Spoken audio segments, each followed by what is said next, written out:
আসসালামু আলাইকুম, কেমন আছো? তোমাদের সাথে আমাদের যাত্রা শুরু হয়েই গেল।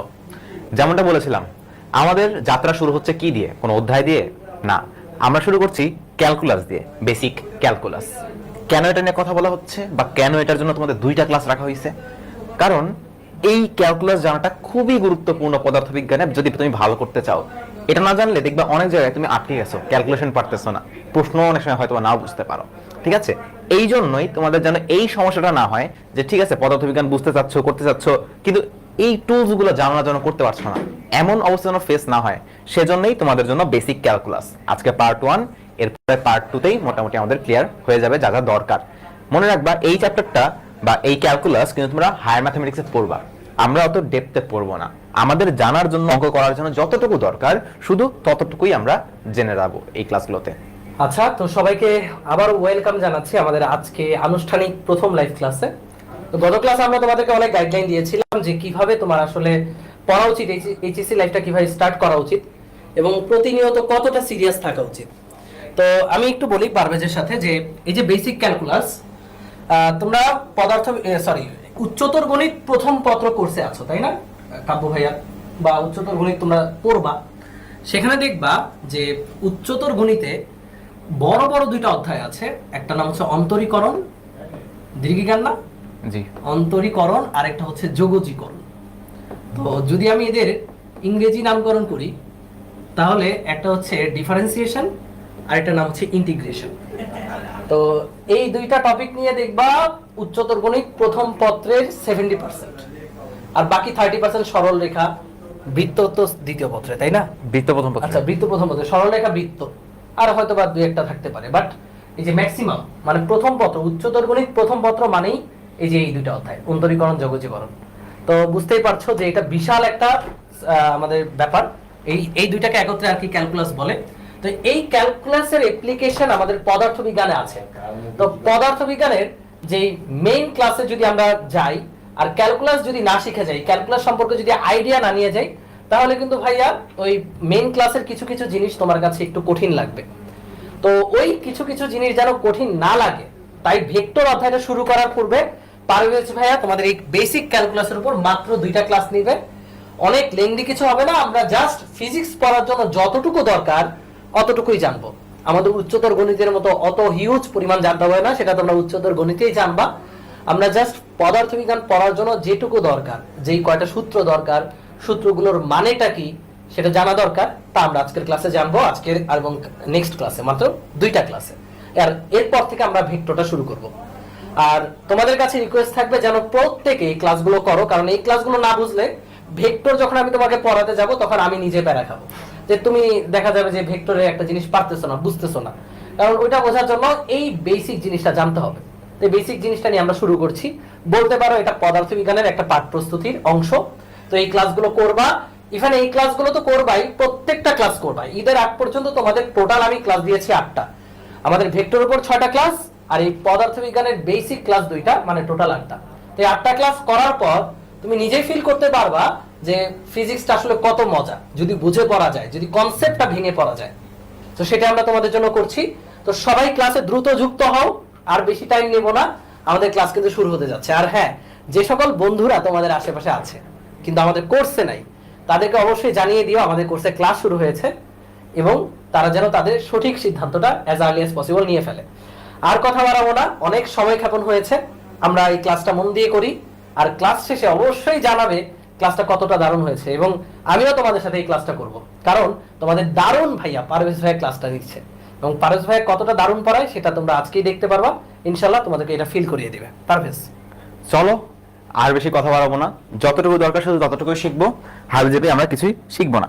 দেখো, আমরা তো বেসিক ক্যালকুলাস নিয়ে কথা বলছি, আজকে আমরা পার্ট 1-এ কথা বলবো অন্তরীকরণ নিয়ে। তো বুঝতে পারতেছো কেন 2টা পার্ট, একটায় অন্তরীকরণ থাকছে আর একটায় যোগজীকরণ থাকছে। ঠিক আছে, এখন এই জিনিসগুলো আসলে কি জিনিস বা এই জিনিসগুলো আসলে কি বোঝায়, এটা ফিল করার জন্য বা এটা বুঝতে পারার জন্য তোমাদের আগে ঢাল বুঝতে হবে। আমি এখানে প্রশ্ন লিখেছি, ঢাল কি। এখন তোমাদের যখন 9-10-এ ছিলা হয়তোবা ঢাল সম্পর্কে তোমাদের আইডিয়া থাকাটা উচিত। এখন 9-10-এ কি পড়ানো হয় ঠিক আইডিয়া নাই, তবে ঢাল সম্পর্কে আসলে বোঝাটা উচিত। তাও আমি মোটামুটি ক্লিয়ার করে দিচ্ছি।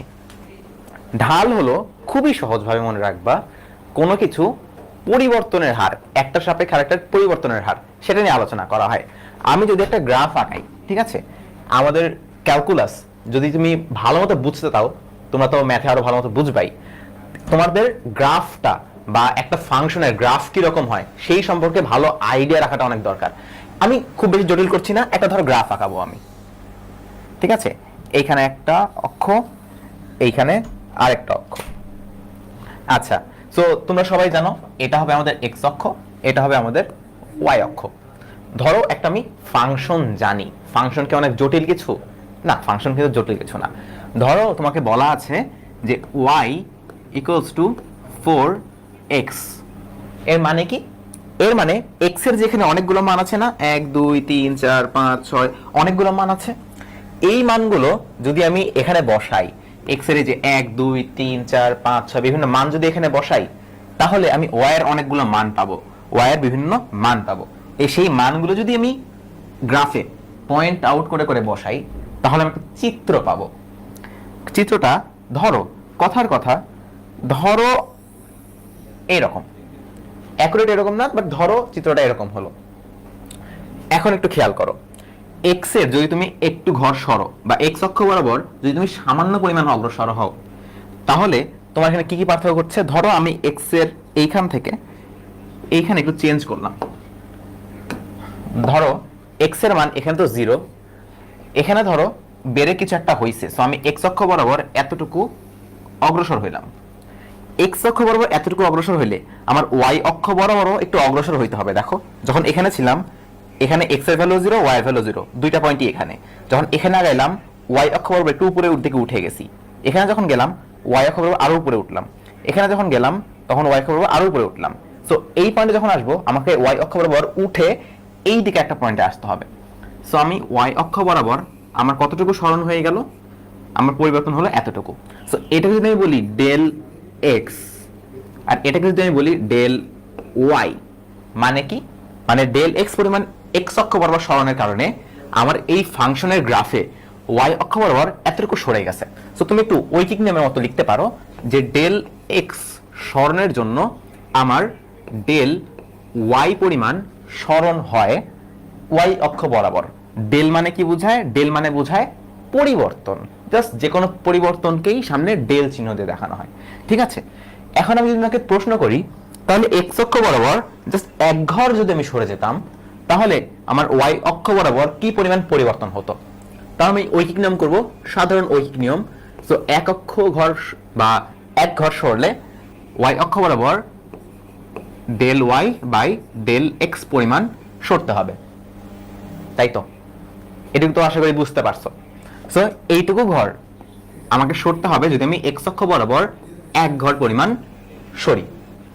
এই যে এক্স অক্ষ বরাবর এক ঘর সরলে ওয়াই অক্ষ বরাবর কতটুকু পরিবর্তন হচ্ছে, এক্স অক্ষের পরিবর্তনের জন্য ওয়াই অক্ষ বরাবর কতটুকু পরিবর্তন হচ্ছে, এইটাকেই আমরা বলছি ঢাল।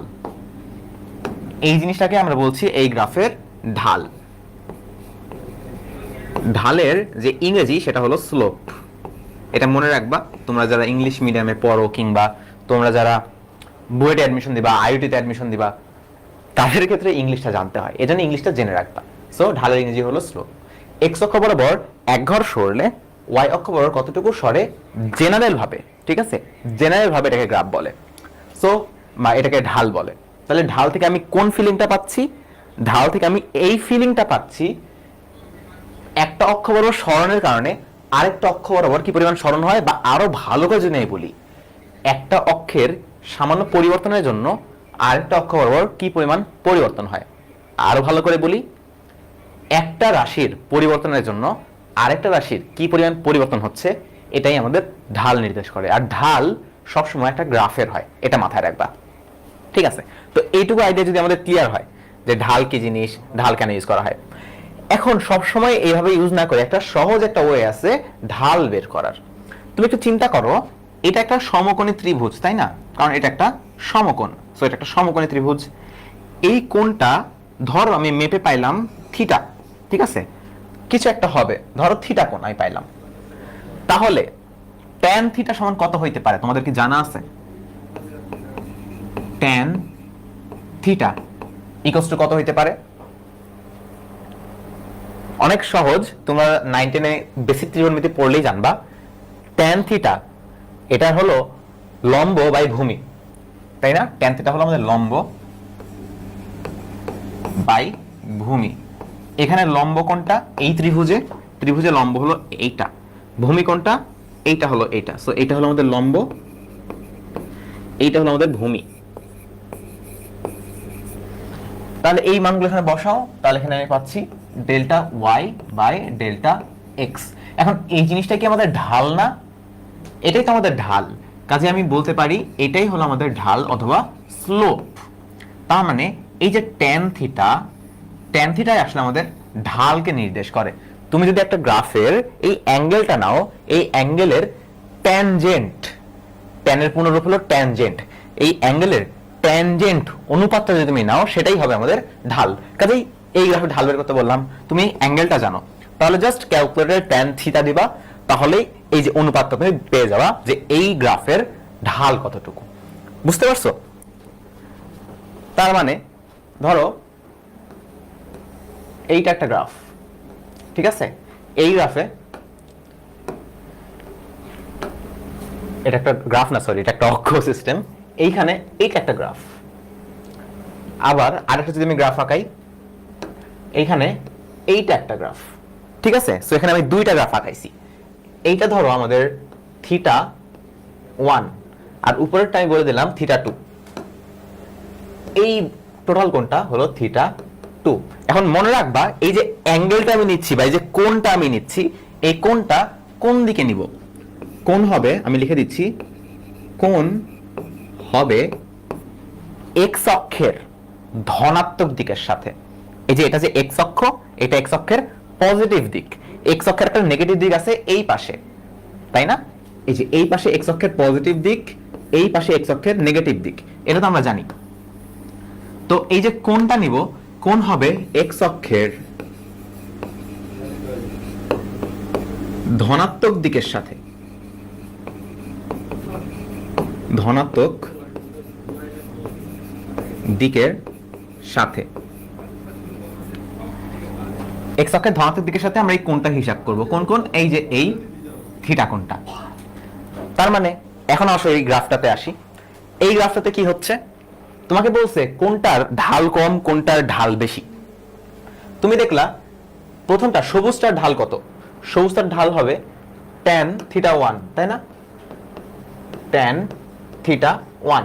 তোমরা যারা একটু ত্রিকোণমিতি নিয়ে পড়াশোনা করছো, ত্রিকোণমিতি সম্পর্কে আইডিয়া আছে, তোমরা বুঝতে পারবা যে এটার মান হয়তো কিছু একটা আসবে, কিন্তু পরেরটার যে ঢাল আছে বা উপরেরটার যে ঢাল আছে, এটা যদি আমি বলি tan থিটা 2, এটার যে মানটা আসবে এই মানটা একটু বড় হবে, ঠিক আছে? এই মানটা একটু বেশি হবে কারণ এই অ্যাঙ্গেলের মানটা বেশি। কথা কি বুঝতে পারছো? যেহেতু এই অ্যাঙ্গেলের মানটা একটু বেশি, তার মানে ঢালটা বেশি হবে।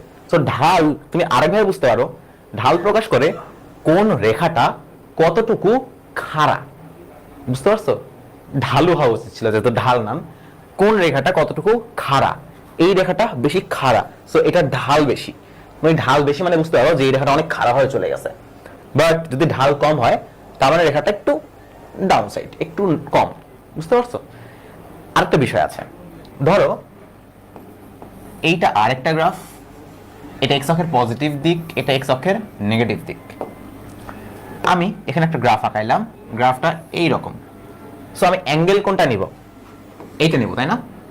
না, এটা কেন নিব? এটা তো নেগেটিভ সাইড, এটা তো পজিটিভ সাইড, সো এই অ্যাঙ্গেলটা তো আমরা নিব না। আমরা কোন অ্যাঙ্গেলটা নিব? আমরা নিব এক্স অক্ষের পজিটিভ দিকের সাথে যে অ্যাঙ্গেল, অর্থাৎ এই অ্যাঙ্গেলটা নিব। এইটা হলো আমাদের ধরো থিটা। তাহলে স্লোপ বা ঢাল এটা কত হবে? এইটা হবে tan থিটা। এখন একটা জিনিস খেয়াল করো, তোমরা যারা ত্রিকোণমিতি পড়ছো তারা জানবা 90 ডিগ্রির চেয়ে বেশি কোণ কিন্তু 180 ডিগ্রির চেয়ে ছোট কোণ। 90 এর চেয়ে বেশি কিন্তু 180 চেয়ে ছোট। এই অ্যাঙ্গেলগুলো যদি তুমি tan থিটার মধ্যে বসাও তাহলে ভ্যালুটা নেগেটিভ আসে। এখন নেগেটিভ স্লোপ মানে কি? আমি বলছিলাম এক্স অক্ষ বরাবর এইদিকে সরলে গ্রাফটা কতটুকু খাড়া সেটা ঢাল দিয়ে বোঝা যায়। এখন আমার ঢাল আছে নেগেটিভ, এর মানে খাড়া তো না, এটা উল্টো আরো ঢালু হয়ে গেছে। দেখো এক্স অক্ষ বরাবর আমি সরছি, এই গ্রাফটা ঢালু হয়ে গেছে, কিন্তু এই গ্রাফগুলো এক্স অক্ষ বরাবর আমি ধনাত্মক দিকে সরছি, এই গ্রাফগুলো উঁচু হয়ে গেছে, এজন্য এগুলো আমাদের পজিটিভ ভ্যালু আসতো। কিন্তু এখানে আমার নেগেটিভ ভ্যালু আসছে কারণ এটা ঢালু। সো গ্রাফ পজিটিভ কিংবা নেগেটিভ এটা কি বোঝায়, বা ঢাল পজিটিভ কিংবা নেগেটিভ এটা কি বোঝায়, যে কোনটা কতটুকু ঢালু কিংবা কোনটা কতটুকু খাড়া। আশা করি এই জিনিসটা তোমরা বুঝতে পারছো এবং তোমাদের ঢালের কনসেপ্টটা ক্লিয়ার হয়েছে। ঢাল মানে বোঝাবে কতটুকু খাড়া, নেগেটিভ মানে বোঝাবে কতটুকু ঢালু। যার অ্যাঙ্গেল যত বেশি সে তত বেশি খাড়া, তার ঢাল তত বেশি।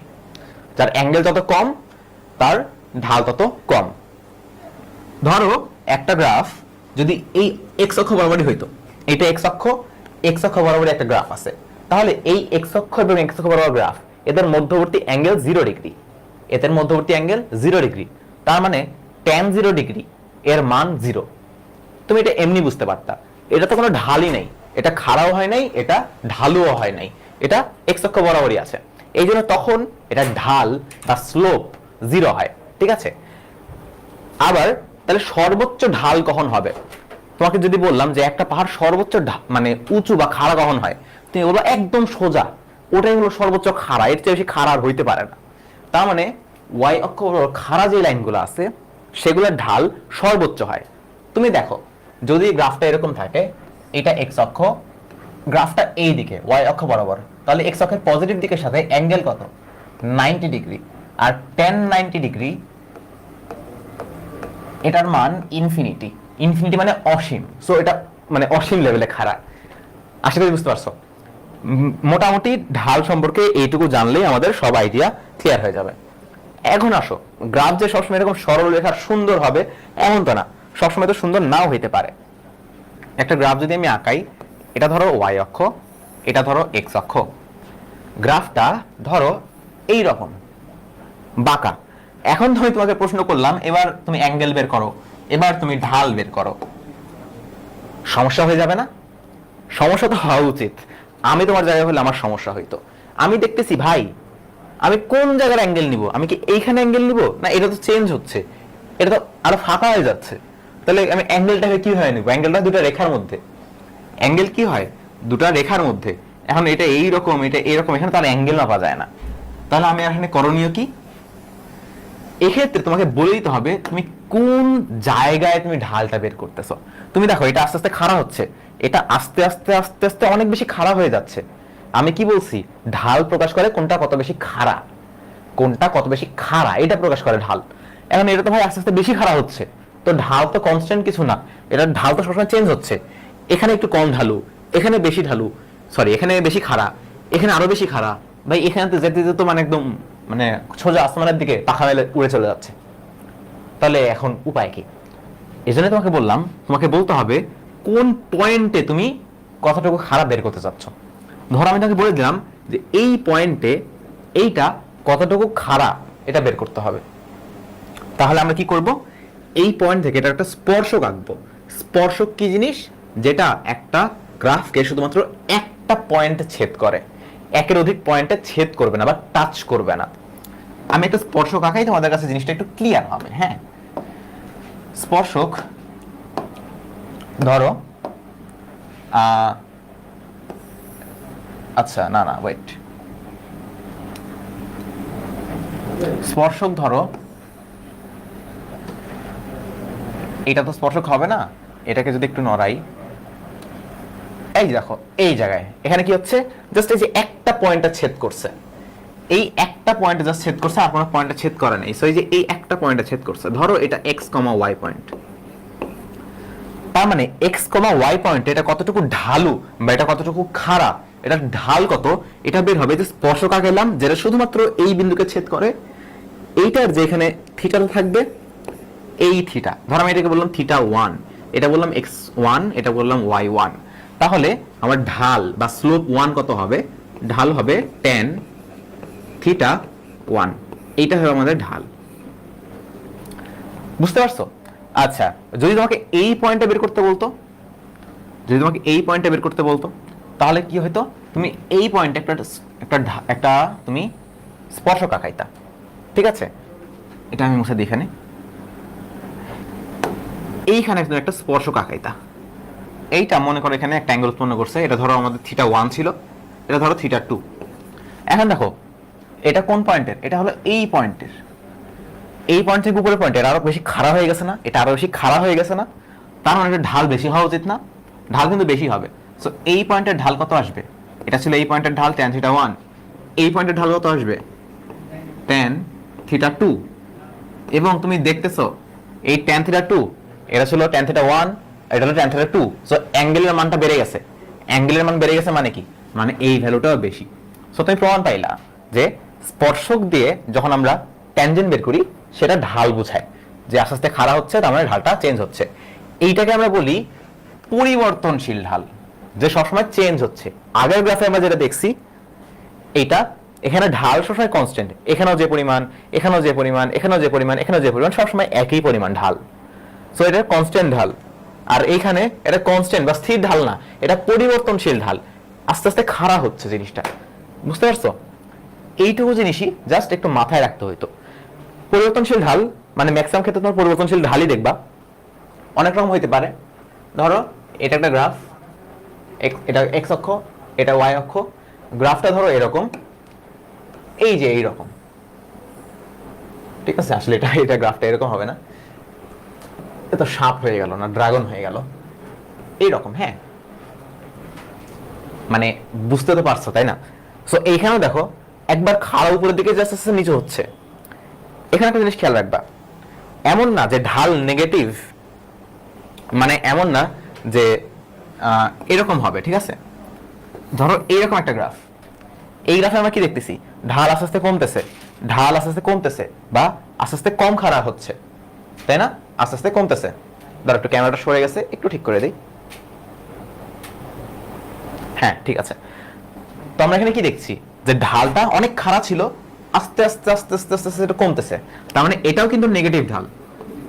ঠিক আছে, সো নেগেটিভ ঢাল মানে এমন না যে সবসময় নিচের দিকে হবে, নিচের দিকে আস্তে আস্তে মুভ করতে থাকবে, যে এটা আস্তে আস্তে নিচের দিকে যাবে। ঠিক আছে, সো এই জিনিসটা খেয়াল রাখবা যে ঢাল নেগেটিভ মানে এমন না যে সবসময় নিচের দিকে হবে, বাট এটার আস্তে আস্তে কম পরিমাণ খাড়া হবে, ওটাই হবে আমাদের নেগেটিভ ঢাল।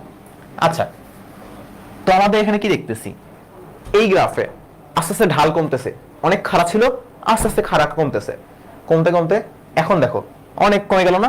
বাট এখন আবার দেখো ঢাল আস্তে আস্তে বাড়তেছে, এখন আবার বাড়তেছে, তারপর আবার কমতেছে, তারপর আবার বাড়তেছে। সো এটা ঢাল একবার পজিটিভ হচ্ছে, নেগেটিভ হচ্ছে, পজিটিভ হচ্ছে, নেগেটিভ হচ্ছে। এটাও কিন্তু পরিবর্তনশীল ঢাল। সো পরিবর্তনশীল ঢাল অনেক রকম হইতে পারে। যখনই তুমি দেখবা যে তুমি একভাবে যাইতে পারতেছো না, চেঞ্জ করে করে যাইতে হচ্ছে, সো তখনই ওখানে পরিবর্তনশীল ঢালের কনসেপ্টটা আসবে। তো আশা করি তোমরা পরিবর্তনশীল ঢাল কখন বুঝতে পারছো। হ্যাঁ, তোমরা অনেক সময় গ্রাফ দেখবা, তোমরা হয়তো এসএসসি তেও গ্রাফ দেখছো, যে তোমাদের সরণ হয় বা তোমাদের অবস্থানের সাথে একটা বস্তু সরণ দেখায়, যত সময় যাইতেছে তার অবস্থান তত চেঞ্জ হচ্ছে। আমরা আরো ডিটেইলে দেখবো এই জিনিসগুলো। সো এখানেও দেখো এই গ্রাফেও ঢাল কিন্তু কনস্ট্যান্ট না, ঢাল চেঞ্জ হচ্ছে, আস্তে আস্তে এটা খাড়া হচ্ছে। বুঝতে পারছো? আচ্ছা, এবার আসো। সো এইগুলো আমার কি হলো? এগুলো হলো আমার পরিবর্তনশীল ঢাল।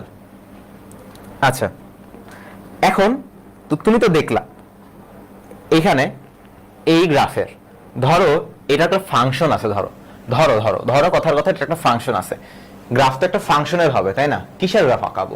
একটা ফাংশন ধরো দেওয়া আছে, তোমাকে হয়তো বলা আছে যে এফ অফ এক্স মানে কি? মানে এই ফাংশনে এক্স এর মান আমি বসাবো, এটাতে আমি এক্স এর মানটা বসাবো, তাহলে আমি একটা ভ্যালু পাবো, এক্স এর মান বসালে একটা ভ্যালু পাবো। ধরো কথার কথা এই গ্রাফটা কি রকম হইতে পারে? এটা হইতে পারে এক্স স্কোয়ার। তার মানে এই ফাংশনে এক্স এর মান যদি আমি বসাই তাহলে আমি একটা মান পাবো। দাও, এক্স এর মান যদি 1 বসাই তাহলে এখানে কি পাবো? এক্স এর মান 1 বসালে 1 পাবো। এক্স এর মান 2 বসালে আমি কি পাবো? 2 স্কোয়ার 4 পাবো। এক্স এর মান 3 বসালে আমি কি পাবো? 3 স্কোয়ার মানে 9 পাবো। সো এক্স এর বিভিন্ন মানের জন্য বিভিন্ন রকম আউটপুট এটা দিতেছে, এজন্য এটা একটা ফাংশন। বুঝতে পারছো? সো এই ফাংশনের গ্রাফ ধরো এইটা। এখন এই পয়েন্টে একটা ঢাল আছে, এই পয়েন্টে আরেকটা ঢাল আছে, এই পয়েন্টে আরেকটা ঢাল আছে। সো নিশ্চয়ই এমন একটা ফাংশন থাকা উচিত, এমন একটা ফাংশন অবশ্যই আছে যেই ফাংশনে আমি যদি এই পয়েন্টটা বলে দেই তাহলে এই পয়েন্টের ঢাল কত সেটা আমাকে বলে দিবে, থাকা উচিত না? ফাংশন আমি গ্রাফ আঁকাইছি, এখন আমি দেখতেছি এক একটা পয়েন্টে এক একটা ঢাল আছে, তার মানে এমন একটা ফাংশন অবশ্যই থাকা উচিত যেই ফাংশনটা আমাকে, আমি জাস্ট এই এক্স কমা ওয়াই এই পয়েন্টটা দিয়ে দিলেই সে আমাকে ঢালটা দিয়ে দিতে পারবে। থাকা তো উচিত। হ্যাঁ, এমন ফাংশন থাকে, বুঝতে পারছো? এমন একটা ফাংশন থাকে। যেমন দেখো, এইখানেই দেখো, এই গ্রাফটাতেই দেখো, এটা চেঞ্জ হচ্ছে, এটা চেঞ্জ হচ্ছে, এটা চেঞ্জ হচ্ছে, এটা চেঞ্জ হচ্ছে, তাই না? এটা চেঞ্জ হচ্ছে। এই পয়েন্টে তুমি একটা ঢাল পাবা, এইখানে একটা স্পর্শক আঁকাবা, একটা ঢাল তুমি পাবা, ঠিক আছে? এই পয়েন্টে তুমি একটা স্পর্শক আঁকাবা, তুমি একটা ঢাল পাবা। এই পয়েন্টে তুমি একটা স্পর্শক আঁকাবা, তুমি একটা ঢাল পাবা। এই পয়েন্টে একটা স্পর্শক আঁকাবা, একটা ঢাল পাবা। ঢালের মানটা আস্তে আস্তে চেঞ্জ হচ্ছে না? ঢালের মানটা তো চেঞ্জ হচ্ছে, তাই না? তার মানে কি, এখন এই ঢালগুলো তুমি একটা গ্রাফে বসাও। তুমি এই গ্রাফে এরকম বসাচ্ছ যে ঠিক আছে ভাইয়া, এক্স এর মান যখন চেঞ্জ করতেছি, যখন আমি এক্স এর মান চেঞ্জ করতেছি, তখন এক্স এর মান চেঞ্জ হওয়ার সাথে সাথে গ্রামার ঢালটা চেঞ্জ হচ্ছে। একটা পয়েন্টে আমি যদি ঢালে এইখানে ঢালের মান এত, যখন আমি এক্স এর মান আরো বাড়াই, আমি দেখি ঢালের মান আরো বেড়ে গেছে। এক্স এর মান আরো বাড়ালে ঢালের মান আরো বেড়ে গেছে। সো তুমি ঢালের একটা গ্রাফ পাচ্ছ এরকম। এখন এই যে গ্রাফটা আমি পাইলাম, গ্রাফের ঢাল চেঞ্জ হচ্ছে। কিভাবে চেঞ্জ হচ্ছে ওইটাই গ্রাফে দেখাচ্ছে যে আমি এক্স এর মান যত বাড়াচ্ছি আমার ঢালের মানটা তত বাড়তেছে, ঢালের মানটা তত বাড়তেছে।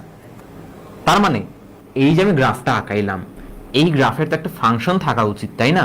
যেখানে আমি এক্স এর মানটা দিয়ে দিব বা ওয়াই এর মানটা দিয়ে দিব, সে আমাকে এই পয়েন্টটা আমাকে জানাই দিবে। আমার কথা তো বুঝতে পারছো? ফাংশনের কাজ কি? একটা জিনিস ইনপুট দিচ্ছ, সে আমাকে আউটপুট দেয়। তো there exist a function which represents the slope of that function. এর মানে কি?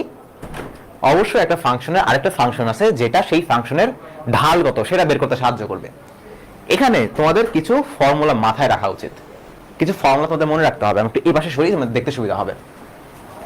এই ফর্মুলা কেন আসে, কেমনে আসে, কি জন্য আসে, এই সম্পর্কে বিস্তারিত আলোচনা তোমাদের উচ্চতর গণিতে প্রথম পত্রেই করা হবে, কিন্তু ওটা অনেক পরে।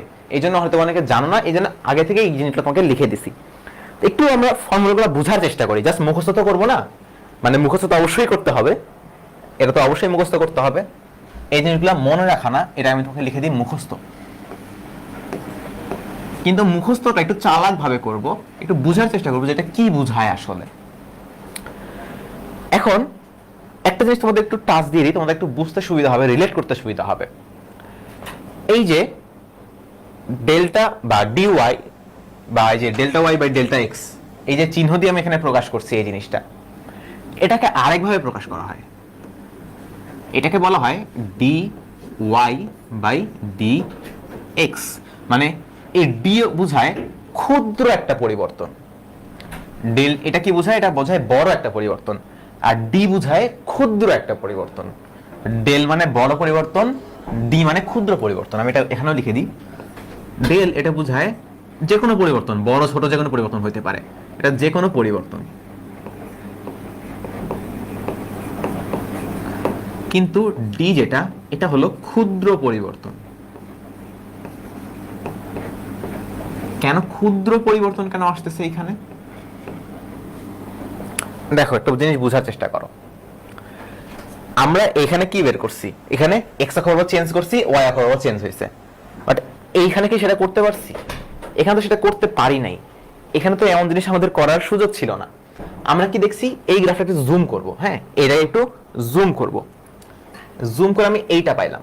আমি তোকে বললাম এই পয়েন্টে, সো তোমাকে এই যে এই পয়েন্টে আমি ঢাল বের করতে বলছি। এখন তুমি এইখানে কোন জায়গায় কি করবা?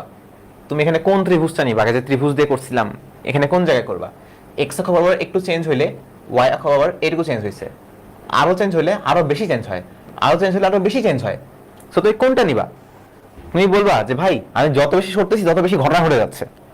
এমনটা তো হবেই, ঢাল তো সবসময় চেঞ্জ হচ্ছে। ঢাল কি হচ্ছে? সবসময় চেঞ্জ হচ্ছে। পড়া কি তোমাদের কঠিন লাগতেছে? পড়া কি জটিল লাগতেছে? জটিল লাগবে না, বুঝতে পারছো? এইটা তোমরা নতুন নতুন শুরু করতেছো, তো হতে পারে একটু জটিল লাগতে পারে, হতে পারে জিনিসটা একটু কঠিন লাগতে পারে, কিন্তু দেখো এই যে স্টার্ট করাটা, যে কোনো কিছু শুরু করাটা সবচেয়ে বেশি কঠিন হয়। তোমার একটা আমি ধরো 5 মিনিট নিব বা 2 মিনিট নিব, ধরো কোনো কিছু শুরু করাটা সবচেয়ে বেশি কঠিন। তুমি ধরো ফোন চালাইতেছো, স্ক্রোল করতেছো, তুমি জানো যে তোমার পড়তে বসা উচিত, তুমি বুঝতেছো যে হ্যাঁ ভাই আমার পড়তে বসা উচিত, কিন্তু তুমি বসতেছো না কেন? ভাই শুরু করতে অনেক কষ্ট লাগে, বসে এই চালাচ্ছি আবার উঠে যায় পড়তে বসবো, থাক বাদ দেই। তুমি জানো তোমার পড়াটা দরকার কিন্তু পড়ো না। এই জিনিসটা তোমরা হয়তো এসএসসিতে ফিল করছো, বা এখন যারা পড়াশোনার মধ্যে ঢুকছো তারা ফিল করবা। তার মানে কোনো কিছু শুরু করাটা সবচেয়ে বেশি কঠিন। তুমি যদি একবার শুরু করে ফেলো যে না আমি আর রিল দেখবো না, আমি পড়তে বসি, তো তুমি ফোনটা রেখে পড়তে বসলা, 5 মিনিট পরও দেখবা এই যে ফ্লোটা চলে আসবে, শুরুটা করে ফেলছো, এরপরে তোমার জিনিসটা অনেকটা ইজি হয়ে যাবে। যে কোনো জিনিস শুরু করতে অনেক বেশি কষ্ট লাগে, অনেক বেশি ফ্রিকশন লাগে। বিশেষ করে এখন তোমাদের এখন পড়াশোনার চাপটা অনেক বেশি, সবকিছু অনেক বেশি। এখন শুরুতে তো একটু মানে পরিশ্রম মনে হবেই, কিন্তু একটু শুরু করো, কয়েকদিন যাক, দেখবা যে তোমাদের মধ্যে অনেক ভালো একটা ফিল আসতেছে এবং তোমরা ইজিলি মানিয়ে নিতে পারতেছো। আর এখন যদি পড়াশোনা না করো, লাস্টে যা দেখবা সময় কম, পড়াশোনার পরিমাণটা অনেক বেশি, তখন আর কিছুই কিভাবে কোনো কিছু হবে না। আচ্ছা, তো আমি বলতেছি দেখো ভাই, তুমি এক্স অক্ষ বলো, যত দূরে যাবা ঢালায় তত চেঞ্জ হয়ে যাবে, তত বেশি কাহিনী হয়ে যাবে।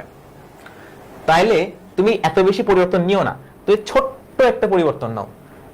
তুমি এত বেশি পরিবর্তন নিও না, তুমি ছোট্ট একটা পরিবর্তন নাও। এই ছোট্ট পরিবর্তনে কি পরিমাণ ওয়াই অক্ষে পরিবর্তন হয় সেটা নাও। দেখো এটা কিন্তু খুবই ছোট, এটা অনেক বড় গ্রাফ। এই গ্রাফটাকে আরো জুম করে সেখানে আমি ছোট্ট দূরে গেছি। এই সামান্য দূরত্বে খুব বেশি পরিবর্তন হয় না। সো এইখানে যে ওয়াই অক্ষে চেঞ্জ হয়েছে, এটাকে আমি বলতে পারি ডেল্টা ওয়াই বা ডেল ওয়াই, আর নিচেরটাকে আমি বলতে পারি ডেল এক্স। এখন যেহেতু এটা ক্ষুদ্র পরিবর্তন বোঝায়, এইটাকে আমি বলতে পারি ডি ওয়াই, আর এইটাকে আমি বলতে পারি ডি এক্স। বুঝতে পারছো? সো এইখানে অনুপাতটা কত, এইখানে ঢাল কত, D Y by D X. এই জন্য যেগুলো পরিবর্তনশীল ঢাল, সেখানে আমরা সবসময় ক্ষুদ্র একটা পরিবর্তন নেই, সেই ক্ষুদ্র পরিবর্তনের কারণে ওয়াই অক্ষে কি ক্ষুদ্র পরিবর্তন হচ্ছে সেই জিনিসটা আমরা হিসাব করি। বুঝতে পারছো? কারণ বেশি পরিবর্তন নিলে গ্রাফটা তো চেঞ্জ হচ্ছে ভাই। আমি এই পয়েন্টে হিসাব করার জন্য একটা পরিবর্তন নিচ্ছি, ওখানে গ্রাফই চেঞ্জ হয়ে গেছে, গ্রাফই বেড়ে গেছে, সেটা তো হবে না। এই জন্য আমরা ক্ষুদ্র পরিবর্তনে সবসময় ক্যালকুলেট করি। সো এখানে দেখো আমাদের কি আছে, আগেরটা আমরা কি দেখছিলাম, D Y by D X. Y মানে কি, ওয়াই মানে কি, একটা ফাংশন ছিল না, ধরো এই ফাংশনটা ধরো Y equals to X square, Y equals to X square. So তুমি এই ওয়াই এর জায়গায় এক্স স্কোয়ার বসাতে পারতা। So D X square by D X, বা একটু সুন্দর করে লিখলে D by D x X square. তার মানে এক্স স্কোয়ার নামে একটা ফাংশন আছে, এই ফাংশনটা এক্স স্কোয়ার ফাংশন মানে কি, এক্স এর একটা ভ্যালু বসাবো, স্কোয়ার হয়ে একটা ভ্যালু আসবে, এক্স এর আরেকটা ভ্যালু বসাবো, আরেকটা ভ্যালু আসবে, এক্স এর একটা ভ্যালু বসালাম, একটা ভ্যালু পেলাম, আরেকটা ভ্যালু, আরেকটা। সো এই ফাংশনকে এইটা দিয়ে কি করা হয়েছে, ঢাল বের করা হয়েছে। So D D X by X square মানে কি বোঝায়, এই ফাংশনের ঢালটা বোঝায়। বুঝতে পারছো? সো এক্স স্কোয়ার হলো function, D D X X square মানে কি, এক্স স্কোয়ারের ঢাল। সো ওই জিনিসটা এখানে দেখো, DD x of x to the power N, একটা ধরো ফাংশন আছে যেটা হলো x to the power N. N এর জায়গায় অনেক কিছু হইতে পারে, এন এর জায়গায় আমার এখানে 0 1 2 3 4 অথবা -1 -2 যে কোনো কিছু হইতে পারে। এই ফাংশনটা যদি আমি ডিফারেন্সিয়েট করি বা এই ফাংশনের যদি আমি ঢাল বের করি, এটা হলো ফাংশন। আর সামনে এই চিহ্ন মানে কি, যে এই ফাংশনের আমি ঢাল বের করতেছি। এই যে কোনো ফাংশনের ঢাল বের করা, কোনো ফাংশনের ঢাল বের করা, ঢাল বের করা, এই জিনিসটাকে বলা হয় অন্তরীকরণ করা। বুঝতে পারছো? আমরা কি করতেছি, অন্তরীকরণ করতেছি, এটাকে বলা হয় অন্তরীকরণ করা, অন্তরীকরণ করা। বা আরো ভালোভাবে বললে বা ইংরেজি টার্মে বললে এটাকে বলা হয় ডিফারেন্সিয়েট করা, ডিফারেন্সিয়েট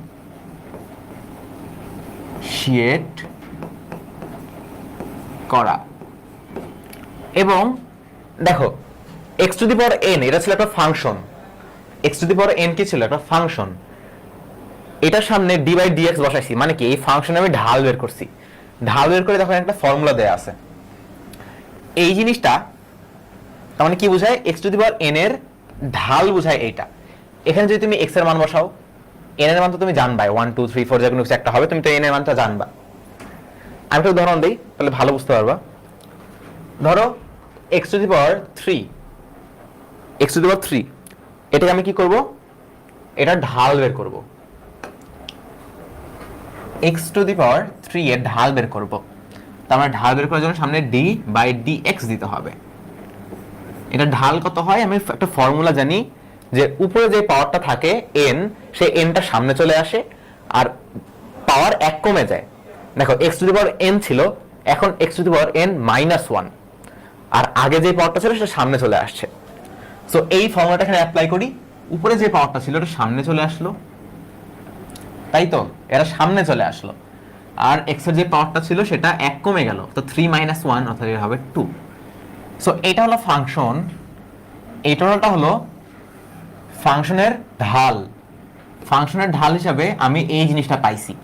এটা কিভাবে ঢাল হয়, এটা পজিটিভ না নেগেটিভ কিভাবে বুঝবো, কারণ এটা পরিবর্তনশীল ঢাল।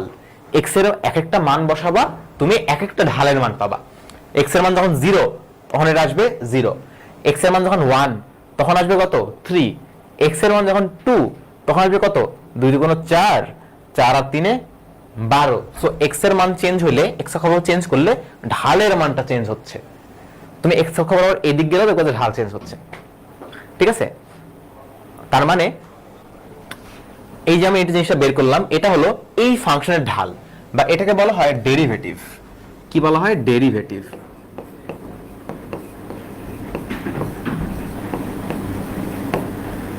ডেরিভেটিভ এরকম আরো কিছু ফর্মুলা তোমাদের জানতে হবে। যেমন যদি একটা ফাংশন হয়, যে ফাংশনটা হলো ln x, অনেকে লন বলে, লন x, বাট এটা ধরো ln x, এর মানে কি বোঝায়, এর মানে বোঝায় ln x কে যদি আমি ডিফারেন্সিয়েট করি বা ঢাল বের করি, তাহলে ঢাল আসবে 1/x। e to the power x, এইটার যদি আমি ঢাল বের করি, ঢালের ফাংশনটাও e to the power x হবে। এমন অনেকে বলে যে এটা চেঞ্জ হয় নাই, কেন চেঞ্জ হয় নাই, এটা ছিল ফাংশন আর এটা ডেরিভেটিভ, দুটো তো আলাদা জিনিস। একটা ফাংশন আর একটা হলো ঢাল, দেখতে একই রকম বাট দুটো আলাদা জিনিস। e to the power x, তাহলে কি হয়, e to the power x same থাকে, এরপরে ln এ যুক্ত হয় বা লন এ অনেকে বলে, আসল উচ্চারণ হলো ln এ, কোনো লন বন বলে কিছু নাই, তবে অনেকে বলে লন। So e to the power x ln a, sin x কে যদি তুমি ঢাল বের করো বা ডিফারেন্সিয়েট করো, তুমি পাবা cos x, cos x এর যদি তুমি ঢাল বের করো তুমি পাবা মাইনাস sin x। এটা মনে রাখবে, এটা মাইনাস আছে, ঠিক আছে, একটু মাথায় রাখবা। আচ্ছা, তো আশা করি তোমরা বুঝতে পারছো ফর্মুলাগুলো কি বোঝায়। এর ফর্মুলার বাইরে আরো অনেক অনেক ফর্মুলা আছে, প্রচুর ফর্মুলা আছে, কিন্তু আমাদের এই সবকিছু লাগবে না, আমাদের জাস্ট এই ফর্মুলা লাগবে, only for physics, ঠিক আছে, only for physics। এখন এখানে কিছু বিষয় লক্ষ্য করো, তোমাদের আমি কিছু বিষয় বুঝাই দিই বা মনে করাই দিই। ধরো ফাংশন দেওয়া আছে x টু দি পাওয়ার কত দিব 3, আচ্ছা x টু দি পাওয়ার 3 তো আমি দেখাইলাম। আর একটা ভালো উদাহরণ দেই, দেখো আমরা কি জানছি, ln x এটাকে ডিফারেন্সিয়েট করলে আসে 1/x, বা ln x এটা ঢাল বের করলে কত আসে, ঢালটা আসে 1/x। x এর বিভিন্ন মানের জন্য এখানে বিভিন্ন রকম ঢাল পাওয়া যাবে।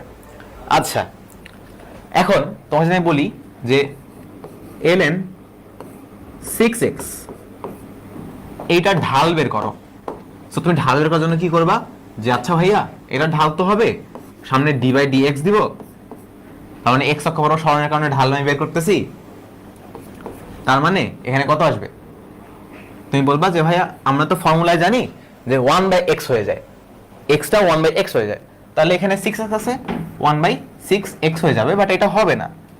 কারণ কেন হবে না, আমরা এখানে ln এর ভিতর x আছে, আমরা x অক্ষ বরাবর ক্ষুদ্র পরিবর্তন করতেছি, এটা মুছে দেই, ln এর ভেতর আমাদের কি আছে, x আছে, আমাদের কোন অক্ষ বরাবর ক্ষুদ্র পরিবর্তন করা হচ্ছে, x বরাবর ক্ষুদ্র পরিবর্তন করা হচ্ছে। বুঝতে পারছো? এটাকে আরো ভালোভাবে বলা হয় x এর সাপেক্ষে ln x এর কি পরিবর্তন হয়, কারণ আলটিমেটলি আমরা এখানে কি দেখছি, এটা আমাদের পরিবর্তন বোঝায়, x এর সাপেক্ষে y এর পরিবর্তন। ঠিক আছে, আমি আরো ভালো করে লিখে দিই, এটা হলো x এর সাপেক্ষে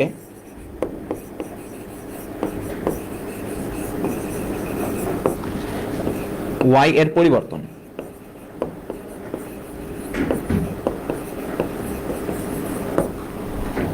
x এর সাপেক্ষে y এর পরিবর্তন, তার মানে এখানে এটা কি বোঝাচ্ছে, x এর সাপেক্ষে ln x এর পরিবর্তন। কিন্তু এখানে কি দেখাচ্ছে, x এর সাপেক্ষে ln 6x এর পরিবর্তন। দুইটা কিন্তু আলাদা জিনিস। যদি এখানে এমন হতো x এর সাপেক্ষে ln x এর পরিবর্তন, x এর সাপেক্ষে ln x এর পরিবর্তন, তাহলে x এর সাপেক্ষে ln x হলে আমাদের ফর্মুলাটা কাজ করত।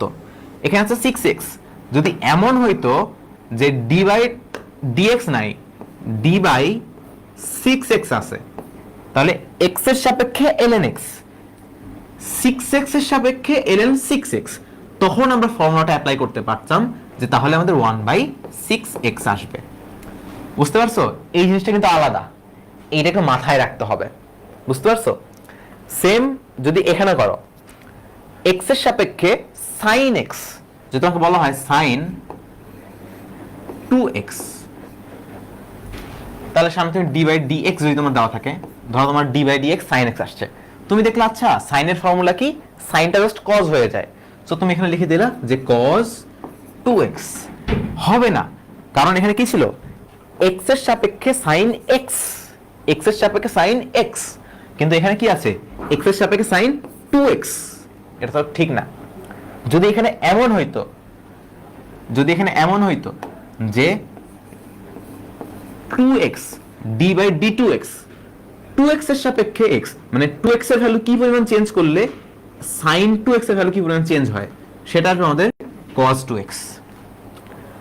কথা বুঝতে পারছো? সবসময় যে অক্ষ হবে x অক্ষ y অক্ষ এমন না, এটা কি একটা জিনিস চেঞ্জ করতেছি, আরেকটা জিনিস কি পরিমাণ চেঞ্জ হচ্ছে, একটার সাপেক্ষে আরেকটা কি পরিমাণ চেঞ্জ হচ্ছে। এটা ছিল x এর সাপেক্ষে এগুলো কেমন চেঞ্জ হচ্ছে, আর এটা হলো 2x এর সাপেক্ষে এটা কেমন চেঞ্জ হচ্ছে। 2x এর ভ্যালু চেঞ্জ করতেছি, তাহলে x এর এইটার জিনিসটার ভ্যালু কেমন চেঞ্জ হচ্ছে। এটাকে তাহলে কিভাবে বের করব আমরা দেখব। এটার জন্য আমাদের বিগ বসকে জানতে হবে। কি জানতে হবে? বিগ বস। বিগ বস না জানলে এটা আসলে সলভ করাটা সম্ভব হবে না তোমাদের জন্য। সো আপাতত তোমাদের কাজ কি, এই ফর্মুলাগুলো টান টানা মুখস্থ রাখবা, একদম পিওর মুখস্থ রাখবা। বুঝতে পারছো?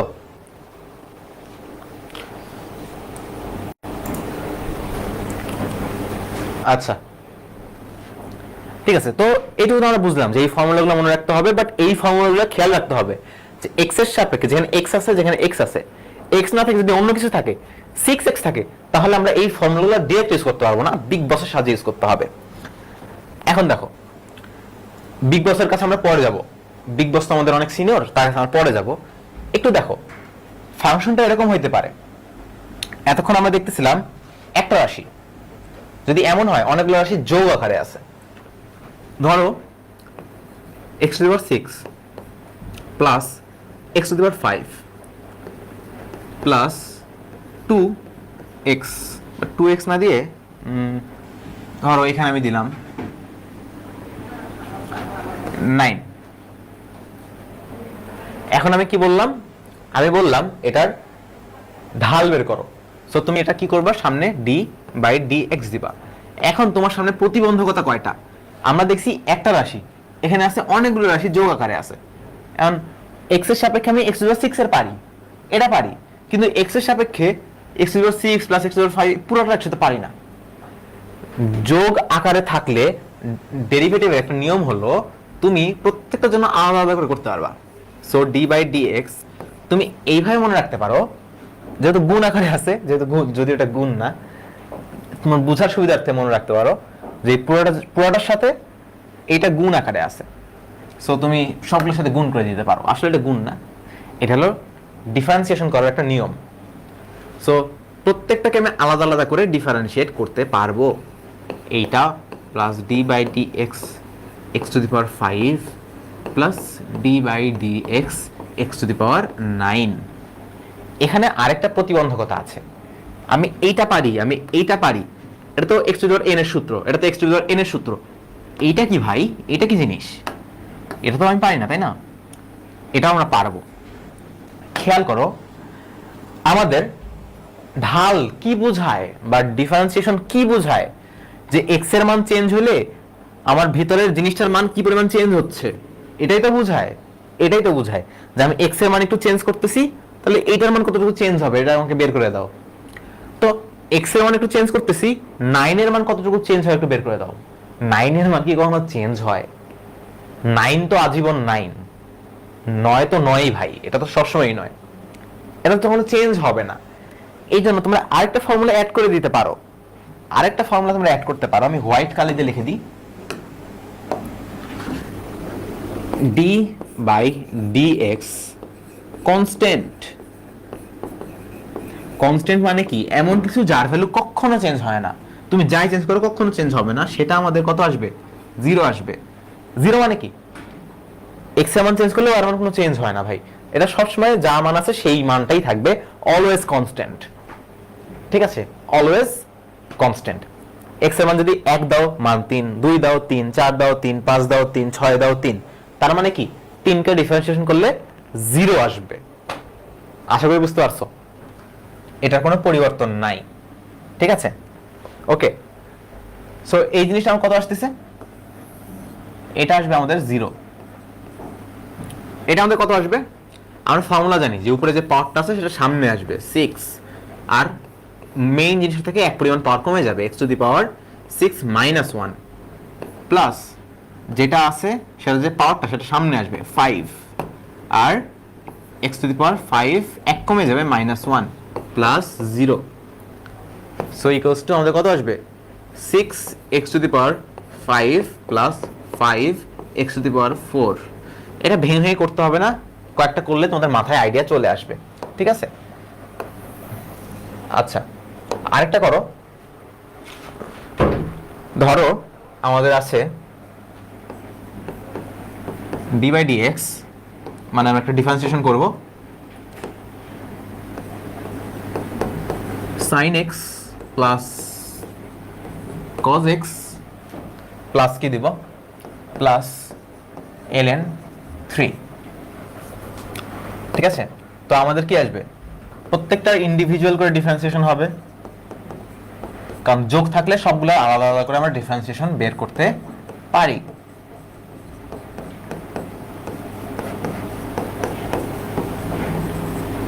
একটা জিনিস ধরতে হবে, এটার ডিফারেন্সিয়েশন করলে কত আসবে? আমরা ln x এর ফর্মুলা জানি, তাই না?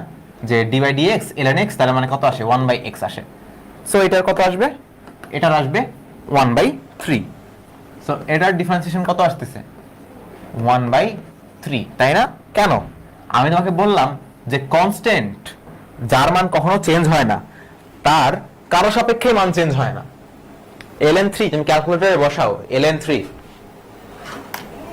ক্যালকুলেটরে বসাও ln 3, এটার ভ্যালু হলো 1.0986। এটা আজীবন সত্য, ln 3 এর মান আজীবন এটা হবে। সো এটা একটা কনস্ট্যান্ট জিনিস, এটার ভ্যালু 0। এবার আসো, এটা তাহলে কি হবে? sin x কে ডিফারেন্সিয়েট করলে আসে আমাদের cos x। ফর্মুলা মুখস্থ থাকতে হবে, ফর্মুলাটা মুখস্থ থাকতে হবে। আর এটা কত আসবে? প্লাস cos x কে ডিফারেন্সিয়েট করলে কি আসে? Minus sin x। ফর্মুলাগুলা মুখস্থ থাকতে হবে, plus 0। So cos x minus sin x। বুঝতে পারছো মনে হয়? আর কি দেখানোর দরকার আছে? আশা করি বুঝতে পারছো। এবার আসো, আচ্ছা বিয়োগ থাকলে কিন্তু সেম। যদি এমন হইতো যে d বাই dx, এটা আরেকটা ম্যাথ। ধরো তোমার 3, ধরো তোমার x to the power 6 plus, বা ধরো মাইনাস দেই যদি, মাইনাস ln x, এটা কত আসবে? So d by dx x to the power 6 minus d by dx আমাদের ln x। ঠিক আছে, তাহলে কত আসছে? এটা আসছে 6x⁵ মাইনাস ln x কে করলে 1/x। ঠিক আছে, এটা হলো আমাদের অ্যান্সার। আশা করি বুঝতে পারছো, আশা করি বুঝতে পারছো। আচ্ছা, এখন আসো, যোগ আকারে দেখলাম, বিয়োগ আকারে দেখলাম। ধরো আছে x⁵ গুণন x⁵। হ্যাঁ আমি জানি এটাকে গুণ করে x⁵11 লেখা যায়, বাট ধরো আলাদা আলাদা করে আছে, তোমাকে আলাদা আলাদা করে ডিফারেন্সিয়েশন করতে বলছে। এখন আমাদের করণীয় কি? আমরা কি কি করতে পারি? আমাদের একটা ফর্মুলা জানতে হবে, d/dx u গুণন v। এটা একটা ফাংশন, এটা একটা ফাংশন, আর গুণ আকারে আছে। তাহলে কি হবে? নিয়মটা হলো, প্রথমে একটাকে আমি রাখবো, রেখে আমি পরেরটাকে ডিফারেন্সিয়েট করব, প্লাস যাকে আগে ফাঁকা রাখছিলাম এবার তাকে আমি ডিফারেন্সিয়েট করব, যাকে আমি প্রথমে এবার ডিফারেন্সিয়েট করছিলাম তাকে আমি এখন ফাঁকা রাখবো। So du/dx। তার মানে একবার একজনকে ডিফারেন্সিয়েট করবো, একজনকে ফাঁকা রাখবো, এরপরের বার ওকে তো ডিফারেন্সিয়েট করা হয়ে গেছে, ওকে ফাঁকা রেখে যে বাকি আছে তাকে ডিফারেন্সিয়েট করব। এটাকে বলা হয় ইউভি রুল, এটাকে বলা হয় ইউভি রুল। ঠিক আছে, এটাকে বলা হয় ইউভি রুল। এই ফর্মুলাটাও মনে রাখবা, এটাও কি করতে হবে? মুখস্থ রাখতে হবে। আচ্ছা, সো আমাদের এখান থেকে কি আসছে? আমরা ইউভি রুল অ্যাপ্লাই করি। প্রথমে এটাকে ফাঁকা রেখে দিই, x⁵, ওই বেটাকে ডিফারেন্সিয়েট করি। সো d/dx x⁵ প্লাস একে ডিফারেন্সিয়েট করা হয়ে গেছে, একে রেখে দেই, যাকে করা হয় নাই তাকে ডিফারেন্সিয়েট করি, d/dx x⁵। এবার তো করতে পারবো, এটা তো x⁵ থাকলো, এটাকে ডিফারেন্সিয়েট করলে কত আসবে? 6x⁵ প্লাস এটা আসবে কত? x⁵। এটাকে ডিফারেন্সিয়েট করলে কত আসবে? 5x⁴। এবার তুমি একটু হিসাব করে লেখো, 6x⁻10 প্লাস 5x⁻10, তাহলে আমাদের কত আসছে এখানে? আমাদের 11x⁻10। দেখো তো এটাকে গুণ করলে কত আসতো, একটু খেয়াল করো, এটাকে গুণ করলে কত আসতো? এটাকে তুমি লিখতে পারতা d/dx x⁵, 5 আর 6 তো x⁻11। এটাকে ডিরেক্টলি ডিফারেন্সিয়েট করলে কত আসতো? 11x⁻10। সো এইটা আর এইটা সেম না? সেম জিনিস তো। তার মানে আমাদের ইউভি রুলটা প্রমাণ হলো যে ইউভি রুল আসলেই আমাদের কাজ করে। একটা করো, একটা তোমাদের করতে দেই। d/dx x ln x, এটা করো। এটা কত আসবে? আগে x কে ফাঁকা রাখি, যেহেতু দুটো গুণ আকারে আছে, এটা একটা ফাংশন, এটা একটা ফাংশন। x কে ফাঁকা রাখি, আমাদের d/dx ln x প্লাস এবার ln x কে ফাঁকা রাখি, আমাদের d/dx x। একবার এটাকে ডিফারেন্সিয়েট করছি, একবার এটাকে ডিফারেন্সিয়েট করছি, আমাদের কত আসবে? x গুণন ln x করলে আমাদের 1/x প্লাস ln x গুণন এটাকে করলে কত হয়? এটা পাওয়ার কত? x এর পাওয়ার কত? 1। x এর পাওয়ার 1 না? তার মানে 1 সামনে আসবে, x এর পাওয়ার 1 কমে যাবে, 1 থেকে 1 কমে গেলে কত আসে? x⁻0। এখন এই জিনিসটা মানে কি? এই জিনিসটা মানে কি? 1 গুণন x⁻0, যে কোনো কিছুর উপর পাওয়ার 0 মানে কি? যে কোনো কিছুর উপর পাওয়ার 0 মানে হলো 1। সো এটার মান আসলে 1। সো আলটিমেটলি কি থাকতেছে? x। আচ্ছা, এটা কাটাকাটি চলে যায়, আমাদের থাকবে এখানে 1 প্লাস ln x, আর ওটার ভ্যালু তো 1 হয়ে গেল। বুঝতে পারছো? এইভাবে তোমরা করবা। তাহলে আমরা গুণ দেখলাম, আমরা যোগ দেখলাম, আমরা বিয়োগ দেখলাম, বাকি আছে কোনটা? বাকি আছে ভাগ। বুঝতে পারছো? বাকি আছে আমাদের ভাগ। আচ্ছা, এখন ভাগ আকারে আমরা কেমনে কি করতে পারি? ধরো আমাদের একটা ফাংশন আছে, আমাকে d/dx করতে বলছে, কার? আমাকে করতে বলছে ln x divided by x cube. So দেখো দুইটা ফাংশন ভাগ আকারে আছে। এখন আমি কি করব এটাকে কি করা যাইতে পারে? আমাদের এখন u divided by v rule জানতে হবে। ফাঁকা রাখবো প্রথমে। আচ্ছা, উপরেরটাকে আমি আগে ডিফারেন্সিয়েশন করব। So d by dx u plus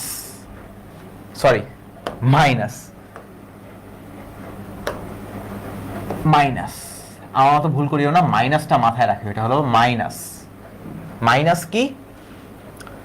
আমি আগে v কে ফাঁকা রেখে u কে ডিফারেন্সিয়েট করছি, এবার আমি u কে ফাঁকা রেখে v কে ডিফারেন্সিয়েট করব। এবার হয়তো বা বুঝতে পারছো না? হ্যাঁ, অর্থাৎ তুমি নিচেরটাকে স্কোয়ার করবা, নিচেরটাকে রেখে উপরেরটাকে আগে ডিফারেন্সিয়েট করবা, মাইনাস দিয়ে যাকে বাকি আছে তারপর তাকে ডিফারেন্সিয়েট করবা। আসলে আমরা করি, তাহলে করলে ক্লিয়ার হবে। এগুলো আসলে কটামোটা জিনিস তো, ফর্মুলা তো, করলে মাথায় অ্যাপ্লিকেশন থাকে। নিচেরটাকে আমি স্কোয়ার করব, এক্স কিউব, এটাকে আমি স্কোয়ার করছি। নিচেরটাকে সেম রাখলাম, ডি বাই ডি এক্স, উপরেরটাকে আমি ডিফারেন্সিয়েট করছি, মাইনাস উপরেরটাকে সেম রাখলাম, নিচেরটাকে ডিফারেন্সিয়েট করছি। তো আমাদের এখানে কত আসবে রেজাল্ট? নিচে আমাদের কত আসবে? এক্স টু দি পাওয়ার 6 আসবে, 3 আবার ওখানে স্কোয়ার আছে, গুণ হয়ে 6 হয়ে গেল। আমাদের এক্স কিউব ln x কে করলে কত আসে? 1 বাই x minus ln x x cube কে করলে কত আসে? 3x square. সো আমাদের কত আসছে? এখানে একটা x এখানে একটা x কাটা, সো আমাদের থাকবে এখানে x square minus 3x square ln x divided by x to the power 6। এটাই হলো আমাদের ঢালের সমীকরণ। বুঝতে পারছো? একটা তোমাদের করতে দেই, এটা তোমরা নিজেরা ট্রাই করবা। এটা করে দেবো না, এটা নিজেরা ট্রাই করবা। ডি, আচ্ছা সবসময় dx দিয়ে কেন করতেছি? dy দিয়েও তো করতে পারি। হ্যাঁ, মনে করো y এর চেঞ্জের কারণে একটা ফাংশন দিছে, ওই ফাংশনের চেঞ্জ বের করতে বলছে, মানে আলটিমেটলি ঢাল বের করতে বলছে। সো তোমাকে ধরো বললো cos y ডিভাইডেড বাই ধরো x, এটা কি হবে? আচ্ছা x কেন, আমরা তো y এর ফাংশন নিয়ে আলোচনা করতেছি। So cos y divided by y, তাহলে এখানে কি হবে? নিচেরটাকে স্কোয়ার করব আর উপরে রাখবো, উপরেরটাকে আমরা ডিফারেন্সিয়েট করব। cos y কে ডিফারেন্সিয়েট করলে কত আসে? sin y মাইনাস, ঠিক আছে? ঠিক কিন্তু নাই, cos y কে ডিফারেন্সিয়েট করলে আসবে আমাদের মাইনাস sin y। মনে রাখো, মাইনাস sin y মাইনাস। এবার যেটাকে ডিফারেন্সিয়েট করছি, কাকে ডিফারেন্সিয়েট করছি? cos কে ডিফারেন্সিয়েট করছি। এবার cos কে আমি ফাঁকা রাখবো এবং আমি x কে যে নিচেরটাকে ডিফারেন্সিয়েট করব। সো y কে y সাপেক্ষে ডিফারেন্সিয়েশন করলে কত আসবে?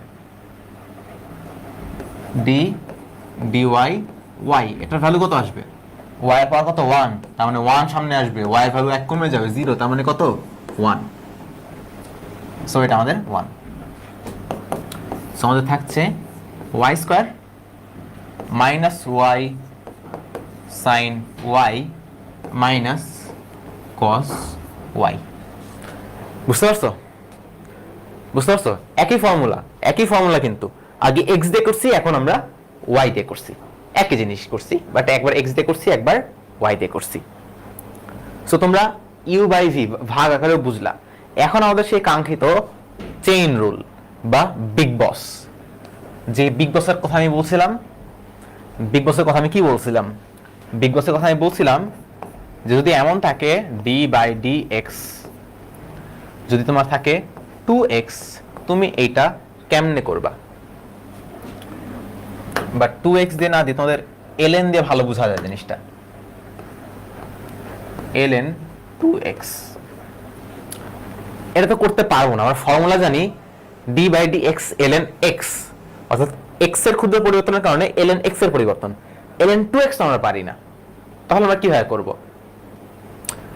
চেইন রুল, এই ফর্মুলাটা খুবই খুবই কাজে লাগে।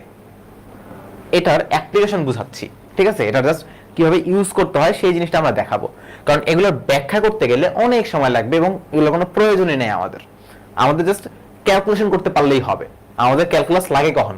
জাস্ট ক্যালকুলেশন করার জন্য লাগে, আর কোনো সময় লাগে না। সো আমরা ক্যালকুলেশনটা করব, ক্যালকুলেশন করতে পারলে আমাদের হবে। সো চেইন রুলটা কি বলে? যে x না তাকে x ধরো, যে x না তাকে x ধরো।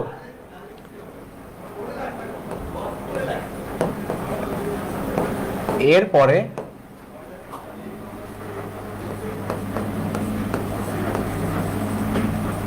সে আসলে যা ছিল তাকে ধরো।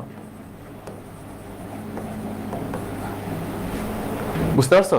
যে x না, যে x না তাকে x ধরো, এরপর সে আসলে যা ছিল তা ধরো। আমি ভালো করে করে দিই, তাহলে তোমরা জিনিসটা আসলে সুন্দর মতো বুঝতে পারবে, ঠিক আছে? আমি এমনি ভয় পাচ্ছি তোমাদের 2 ক্লাসের মধ্যে ক্যালকুলাস সব বস করে দিতে হবে। বস তো আমি করে দিতে পারবো না, আমাদের যা যা লাগবে সেগুলো আমি করে দেবো। তোমরা ভয় পাও না, ঠিক আছে? এই জিনিসগুলো একটু বুঝে নাও, তাহলে দেখবা যে তোমাদের পরের লাইফটা অনেক ইজি হয়ে যাচ্ছে। ম্যাথমেটিক্স এই পার্টগুলো জানলে ফিজিক্সটা অনেক ইজি। আচ্ছা, আমাদের বিগ বস আমাদের চেইন রুল প্রথমে কি বলে? যে এক্স না তাকে এক্স ধরো। আমরা দেখছি আমরা এক্স এর সাপেক্ষে ডিফারেন্সিয়েট করতেছি। এখানে এক্স হইলে আমরা করতে পারতাম, এক্স হইলে আমরা করতে পারতাম, যদি এটা এক্স হইতো আমরা করতে পারতাম। সো বললো তার মানে এটা এক্স না, তুমি একে এক্স ধরে নাও, একে ধরো এক্স, ধরো এটা এক্স। দেখে আমি 2x জানি, আমি জানি 2x, ধরে নিচ্ছি এটা এক্স। এটা এক্স হইলে কি হইতো? এক্স হইলে আমাদের ফর্মুলা পড়ে যেত, এক্স হইলে আমাদের ফর্মুলা পড়ে যেত। ফর্মুলা কি ছিল? 1/ln এর ভিতর যা সেটা। যদি এটা এক্স হইতো, যদি এটা এক্স হইতো, কিন্তু এটা এক্স না। সো আমাদের পরে কি বলছে? যা এক্স না তাকে এক্স ধরো। আমি ধরছি, ধরে একটা রেজাল্ট বের করছি। এরপরে সে আসলে যা ছিল তাকে ধরো। সে আসলে কি ছিল? 2x। আসলে কি ছিল? x ছিল না, 2x ছিল। তার মানে এখন আমার 2x কে ধরতে হবে। 2x কে কিভাবে ধরবো? ডিফারেন্সিয়েশন করব। So d/dx 2x। বুঝতে পারছো? সো এটা কথা আসে আমাদের 1/2x গুণন, এখন আমরা এটাকে ডিফারেন্সিয়েট করব, তাই না? আমাদের এখানে ইউভি রুলটা একটু অ্যাপ্লাই করো, আমাদের ইউভি রুলটা একটু অ্যাপ্লাই করো।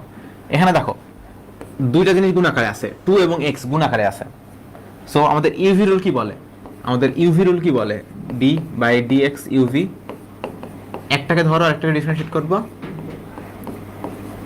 প্লাস একটাকে রেখে আরেকটাকে ডিফারেন্সিয়েট করবা, ঠিক আছে? সো আমরা এই জিনিসটা এখানে করি। প্রথমে 2 কে রাখি এবং x কে ডিফারেন্সিয়েট করি, x এর পাওয়ার এখানে 1। সো ডিফারেন্সিয়েট করলে 1 সামনে আসবে, x পাওয়ারটা 0 হয়ে যাবে। সো এটা আমাদের কি আসবে? এটার ভ্যালু আমাদের 0 মানে 1 আসবে। সো d/dx x এর ভ্যালু আমাদের 1 আসবে, প্লাস 2 কে আমি ফাঁকা রাখছিলাম, এবার x কে ফাঁকা রেখে আমি 2 কে ডিফারেন্সিয়েট করি। খেয়াল করে দেখবা এইখানে আমরা একটা ধ্রুবককে ডিফারেন্সিয়েট করতেছি, কাজে এটার ভ্যালু কি আসবে? এটার ভ্যালু আমাদের 0 আসবে। সো আলটিমেটলি আমাদের কি থাকতেছে? এইটা থাকতেছে। এটাকে তোমরা এভাবে মনে রাখতে পারো, 2 d/dx, এটার ভ্যালু কত আসবে? এটার ভ্যালু আসবে আমাদের 1। সো 2/2x কাটাকাটি করলে আমাদের কি আসতেছে? 1/x। dx গুণন ধ্রুবক গুণন, তখন আমি ইউভি রুল অ্যাপ্লাই করার সময় দেখি এরকম ফরম্যাট আসে, একটা পার্ট 0 হয়ে যায়, শুধু যেই পার্টটা বাকি থাকে সেই পার্টটা এরকম। তো তুমি বোঝার জন্য ধ্রুবক পাইলে ধ্রুবকটাকে সামনে নিয়ে চলে আসবা, তারপরে ইউকে ডিফারেন্সিয়েট করবা। আচ্ছা, সো এইভাবে তুমি চেইন রুল অ্যাপ্লাই করবা। চেইন রুলের আরেকটা ম্যাথ দেখাই, ঠিক আছে? এটা একটা ফাঁকা বোর্ড নিলাম, আরেকটা ম্যাথ দেখাই। ধরো কি দেখাবো, x টু দি পাওয়ার, না x টু দি পাওয়ার না, বেশি জটিল তোমাদের জন্য দেওয়া যাবে না। ধরো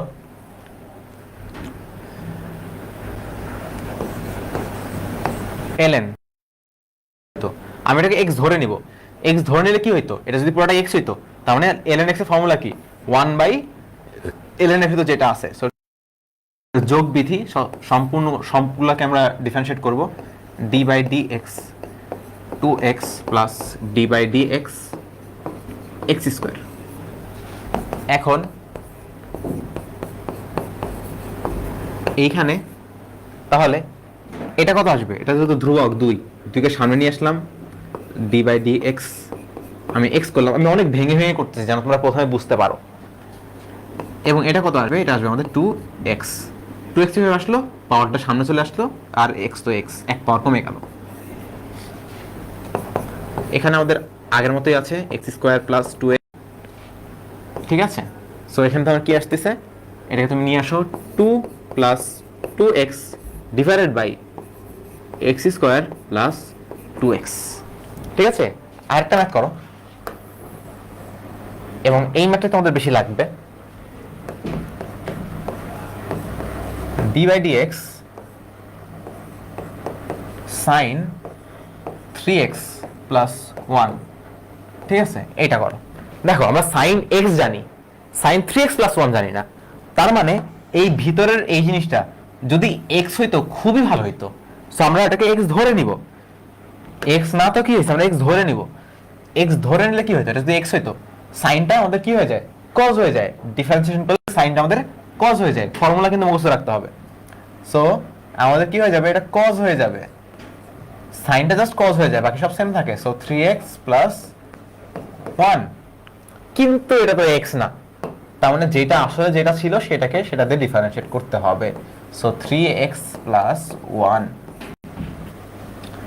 সো আমাদের এখানে আমাদের তো এটা এরকমই থাকছে 3x প্লাস 1।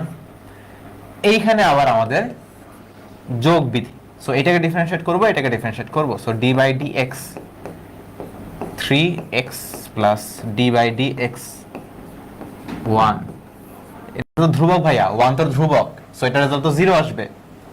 এখানে 3টা সামনে চলে আসবে, 3টা সামনে চলে আসবে, আমাদের শুধু x থাকবে, d/dx x, d/dx x মানে কি, এই দেখো d/dx x, এটা ভ্যালু 1 আসে।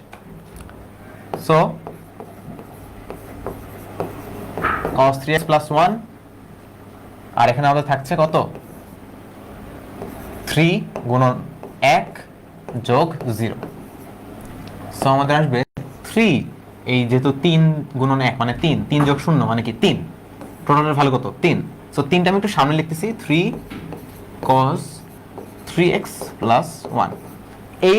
এই টাইপের ডিফারেন্সিয়েশন তোমাদের বেশি লাগবে। সো এটা একটু ভালো করে দেখে রাখিও। তোমাদের একটা হোমওয়ার্ক দিয়ে বাসায় করবা, সেটা হলো d/dx, এটা সাইন তো, ধরো cos 5x স্কয়ার প্লাস 2, এটা তোমরা করবা, ঠিক আছে? এটা হলো আমাদের কি, এটা হলো আমাদের হোমওয়ার্ক। আচ্ছা, এখন আসো, আমরা যে গ্রাফ নিয়ে আলোচনা করতেছি, আমরা তো গ্রাফের মধ্যেই ঘটনাগুলো ঘটাই, তাই না? যে গ্রাফের কোন জায়গায় ঢাল বেশি, গ্রাফের কোন জায়গায় ঢাল কম, এরকম। সো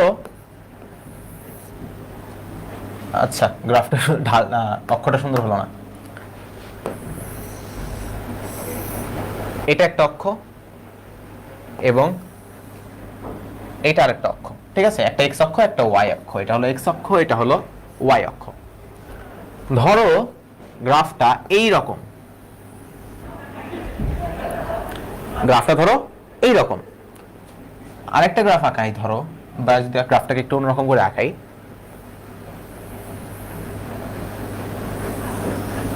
এইরকম গ্রাফটা ধরো। এইখানে কিছু পয়েন্ট দেখতেছো, দেখো তুমি একটু ঢালগুলা খেয়াল করো, জাস্ট ঢালগুলা খেয়াল করো। ঢাল কমতেছে কমতেছে কমতেছে কমতেছে কমতেছে কমতেছে, এই জায়গায় এসে দেখো ঢাল 0, আবার কমতেছে কমতেছে কমতেছে কমতেছে কমতেছে কমতে কমতে এখন আবার বাড়া শুরু করছে, বাড়তে বাড়তে বাড়তে এই পয়েন্ট দেখো ঢাল 0, আবার এই পয়েন্টে দেখো ঢাল 0। সো এই যে এই পয়েন্টগুলা,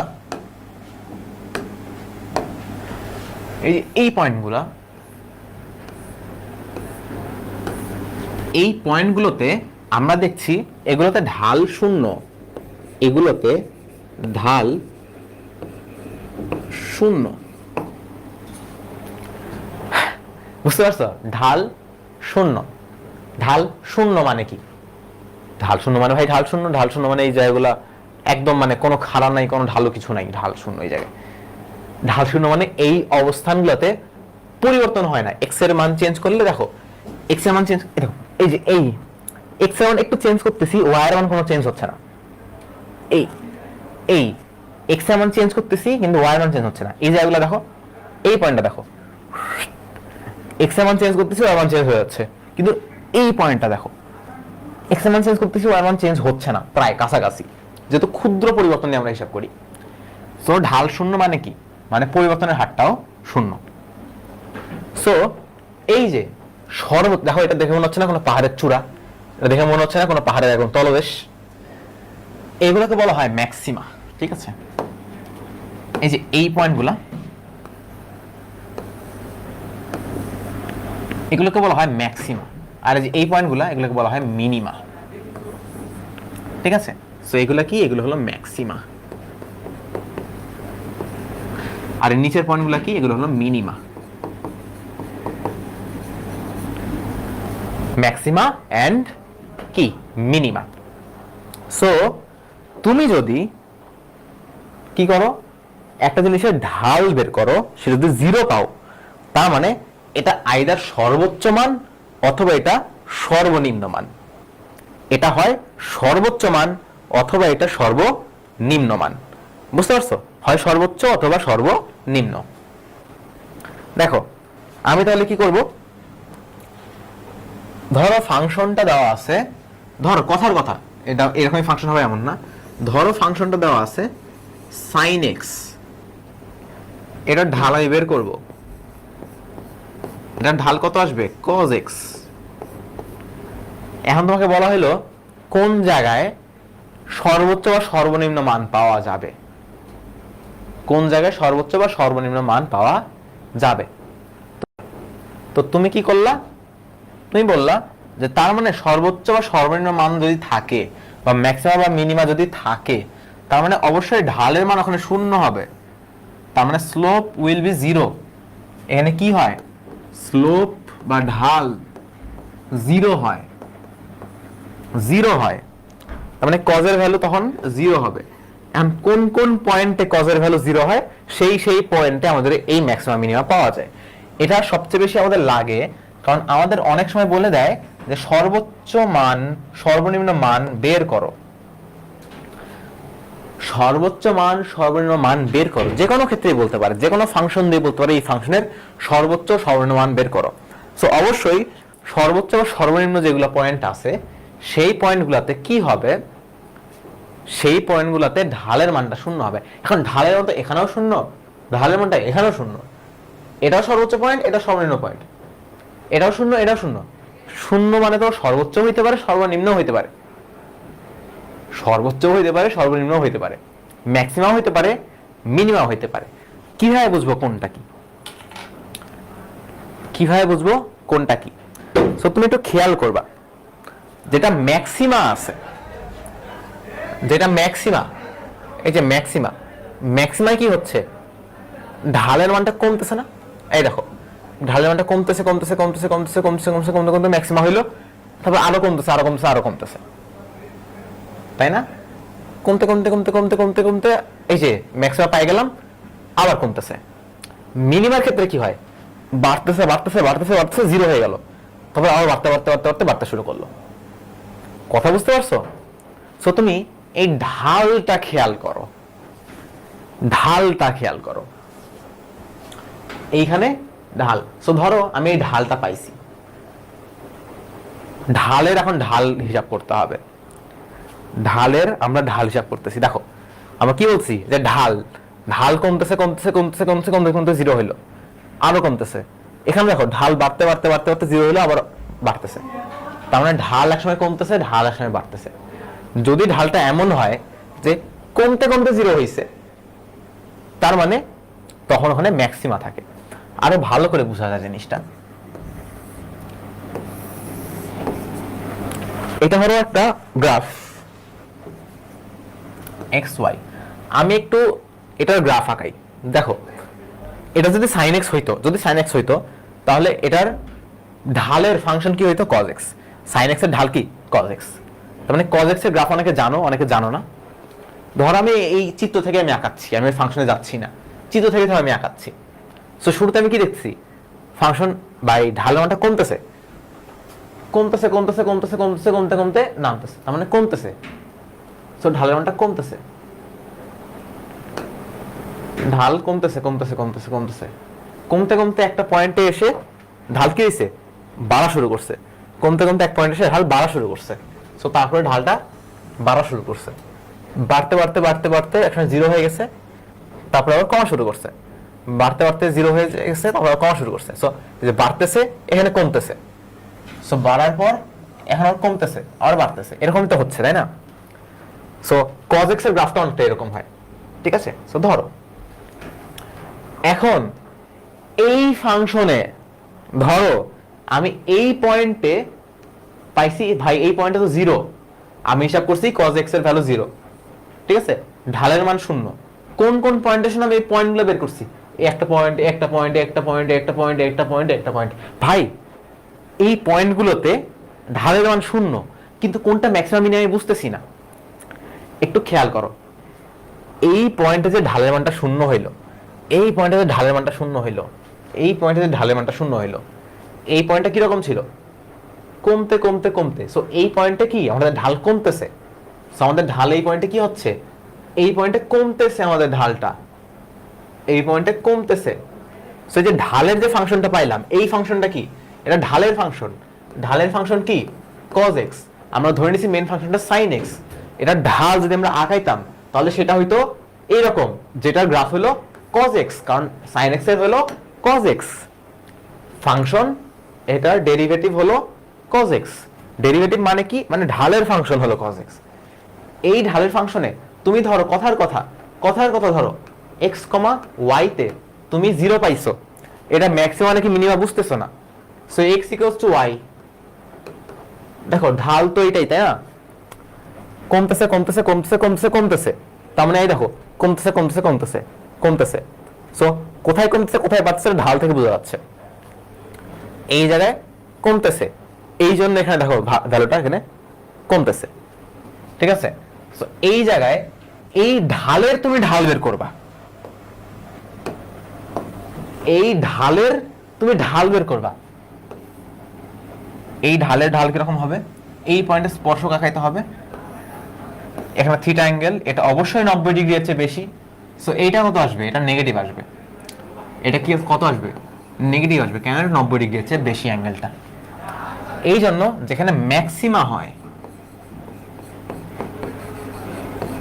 সেখানে ঢালের ঢাল, পরের স্লাইডে আরো ক্লিয়ার হবে, ঢালের ঢাল নেগেটিভ। যেখানে মিনিমা হয়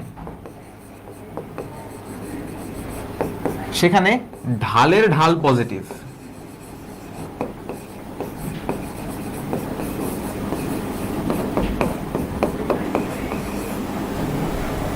বুঝতে পারছো? সো ঢালের ঢালটা কেমনে বের করা যায়? দেখো ঢালের ঢালটা কেমনে বের করা যায়। আমরা আগে কি দেখছিলাম? ধরো একটা ফাংশন দেওয়া আছে 3x² + 2x + 1। তোমাকে বলা হয়েছে এটার সর্বোচ্চ ভ্যালু বের করো, এটার সর্বোচ্চ ভ্যালু বের করো, সর্বোচ্চ বা এটার ম্যাক্সিমাম মিনিমাম বের করো। তুমি দেখতেছো ভাই এটার ঢাল বের করব, ঢাল যে জায়গায় জিরো সেটাই তো অবশ্যই ম্যাক্সিমাম বা মিনিমাম হবে। সেটার কত হবে? প্রত্যেকটাকে আলাদা আলাদা করে ডিফারেন্সিয়েশন আমি করতেছি, এটাকে ডিফারেন্সিয়েশন করতেছি। 3 থাকলো বাইরে চলে আসলো, x² কে করলে কত হবে? 2x প্লাস 2 থাকলো, x এ করলে কত হবে 1 প্লাস 1 কে করলে কত হবে 0, এটার ভ্যালু 0। সো এখানে কত আসছে 6x প্লাস 2 ইকুয়ালস টু আমাদের কত 0। সো ভ্যালু বের করো, -2, x এর ভ্যালু কত আসতেছে -2/6 বা কাটাকাটি করলে -1/3। তার মানে x এর ভ্যালু যখন -1/3 হবে তখন আমাদের ঢালটা 0 হবে, অর্থাৎ এই পয়েন্টে আইদার ম্যাক্সিমা আছে অথবা মিনিমা আছে, আমি জানি না। কিভাবে জানবো? দেখো এটাকে ডিফারেন্সিয়েট করলে কত আসছে, এটাকে ডিফারেন্সিয়েশন করে কি আসছে, এটা আসছে না? তার মানে এইটাকে আবার আমি ডিফারেন্সিয়েশন করব, এইটার আমি ঢাল বের করব, ঢালের আমি ঢাল বের করব। ঢালের ঢাল যদি আমি বের করি, সো d/dx 6x প্লাস 2, এটা করলে কত হবে? প্রত্যেকটাকে ডিফারেন্সিয়েশন করব। সো 6 তো বাইরে চলে আসলো, 6টা বাইরে চলে আসলো, x কে আমি ডিফারেন্সিয়েট করলে থাকবে আমাদের 1 প্লাস 2, যেহেতু ধ্রুবক এটা হবে আমাদের 0, তাই না? সো আমাদের কত আসতেছে, এটা 6 প্লাস 0, সো এটা আমাদের 6। সো এটা কি পজিটিভ না নেগেটিভ? পজিটিভ। এর মানে কি, এটা অবশ্যই পজিটিভ। মানে কি ম্যাক্সিমা বোঝায় না মিনিমা বোঝায়? পজিটিভ মানে বোঝায় এটা মিনিমা, ঠিক আছে? সো এই পয়েন্টে ম্যাক্সিমা নেই, এই পয়েন্টে মিনিমা আছে। এমনও হতে পারতো, ধরো আমি আরেকটা ম্যাথ করি, অনেক লম্বা হয়ে যাচ্ছে ক্লাসটা, আরেকটা ম্যাথ করি। ধরো তোমাকে বলছে, ঠিক আছে, এই ফাংশনটা ম্যাক্সিমাম বা মিনিমাম বের করতে বলছে যে 3x³ প্লাস 2x প্লাস 1, এটাকে ডিফারেন্সিয়েট করলে কত আসবে? এটা ঢাল আসবে কত? সো 3 সামনে থাকলো, এটা আসবে আমাদের 3x² প্লাস আমাদের এখানে কি থাকছে, আমাদের এখানে থাকছে 2 প্লাস 0, সো 9x² প্লাস 2, তাই না? 9x² প্লাস 2, এটার ফলে আমাদের কত আসবে? 0 আসবে। এটার ফলে আমাদের কত আসতে হবে? 0 আসতে হবে। কেন আসতে হবে? কারণ আমরা ম্যাক্সিমাম বা মিনিমাম বের করব, এই পয়েন্টে ঢালের মান 0 হয়। সো আমাদের 9x² equals to -2, so x² equals to -2/9, বা x এর মান কত? √(-2/9)। এটা কি ভ্যালিড? এটা তো ইনভ্যালিড না, এটা কোনো মান আছে? এটা তো কোনো বাস্তব মান নাই। তার মানে কোনো পয়েন্টেই এটা ঢাল কি হচ্ছে না বলতো? কোনো পয়েন্টের ঢাল 0 হচ্ছে না। আশা করি বুঝতে পারছো, হিসাব আছে? তার মানে কোনো পয়েন্টে এখানে আমাদের ম্যাক্সিমাম বা মিনিমা পাচ্ছি না। ধরো তুমি ঢালের ঢাল বের করছো, ঢালের ঢাল বের করে ধরো কথার কথা, ধরো এখানে একটা x আছে, ধরো এটা পজিটিভ আর নেগেটিভ কিভাবে বুঝবা? এটা পজিটিভ নাকি নেগেটিভ কিভাবে বুঝবা? আমরা দেখছিলাম এই পয়েন্টে ম্যাক্সিমাম নাকি মিনিমা বের করতে যাচ্ছি। তার মানে এই পয়েন্টটা, এই যে x এর এই মানটা আমি তখন এখানে বসাইতাম, বসায় আমি দেখতাম তাহলে ভ্যালুটা ওই পয়েন্টে পজিটিভ আসে নাকি নেগেটিভ আসে। যদি ওই পয়েন্টে ঢালের ঢাল পজিটিভ আসতো, আমি বলতাম মিনিমা। যদি ওই পয়েন্টে ঢালের ঢাল নেগেটিভ আসতো, তাহলে আমি বলতাম ম্যাক্সিমা। বুঝতে পারছো? বুঝতে পারছো? সো এটা আমি লিখে দিচ্ছি, ঢালে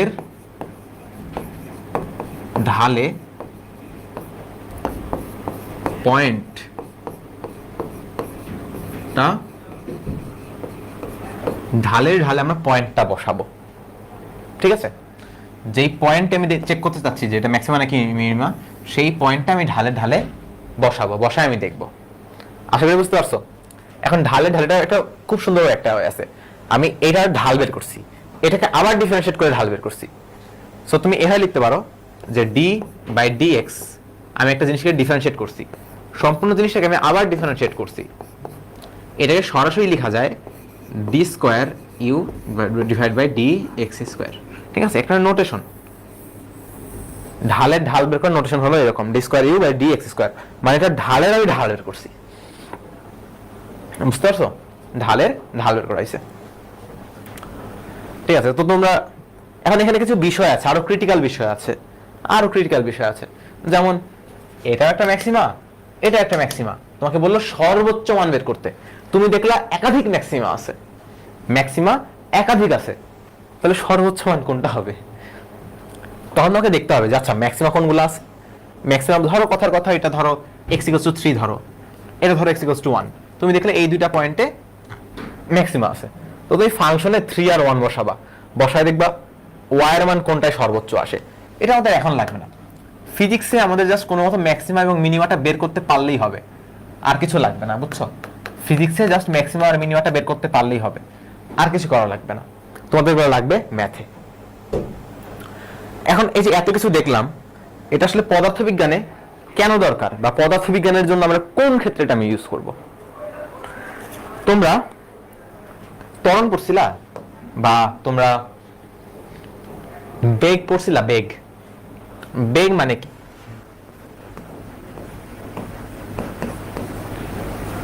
বেগ মানে হলো সময়ের সাথে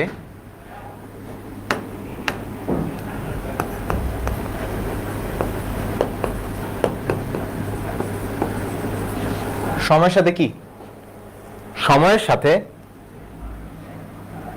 আমাদের অবস্থানের পরিবর্তনের হার বা সরণের পরিবর্তনের হার।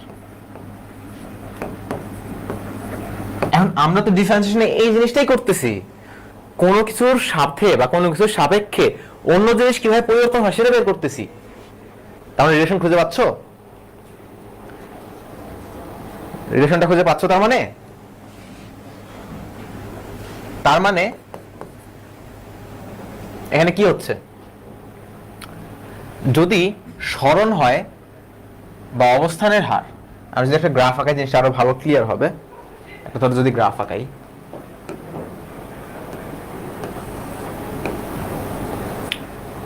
সো এইদিকে সময় যাচ্ছে, সো টি, এইদিকে আমি সরণ হিসাব করতেছি, সো এস। যখন আমি এখানে ছিলাম আমার সরণ এই জায়গা ছিল, সো এই পয়েন্টটা। যখন আমি সময় একটু বাড়লো, সরণটা বেড়ে গেল, এই পয়েন্ট। যখন সময় আরো বাড়লো, সরণ আরো বাড়লো, সো আমি গ্রাফটা এরকম পাইলাম। সেখানে দেখো সময়ের সাথে সাথে সরণটা চেঞ্জ হচ্ছে, সময়ের সাথে সরণটা চেঞ্জ হচ্ছে। সময়ের সাথে কি হারে সরণ চেঞ্জ হচ্ছে, ওটাই হচ্ছে আমাদের ঢাল। বুঝতে পারছো?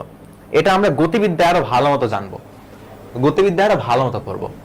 তার মানে সময়ের সাথে অবস্থানের পরিবর্তন হার, অবস্থান যদি এস হয়, সময়ের সাথে মানে টি যদি হয়, বেগ যদি ভি হয়, তার মানে ভি মানে কি, সময়ের সাথে ডি বাই ডিটি, সময়ের সাথে সরণের পরিবর্তনের হার, এটাই হচ্ছে আমাদের বেগ। এখন ত্বরণ কি জিনিস? ত্বরণ হলো সময়ের সাথে বেগের পরিবর্তনের হার হলো ত্বরণ, সময়ের সাথে বেগের পরিবর্তনের হার হলো ত্বরণ। তার মানে ত্বরণ এ সময়ের সাথে ডি ডিটি বেগের পরিবর্তনের হার হলো ত্বরণ। এই জন্য এত রিলেটেড, দেখছো কত রিলেটেড? এই জন্যই আমাদের ডিফারেন্সিয়েশন জানতে হয়। ধরো তোমাকে একটা ফাংশন দেওয়া আছে, এস এর একটা function, x⁻³ plus 2x² plus x plus 9। তোমাকে বলা হয়েছে এটার বেগ বের করো।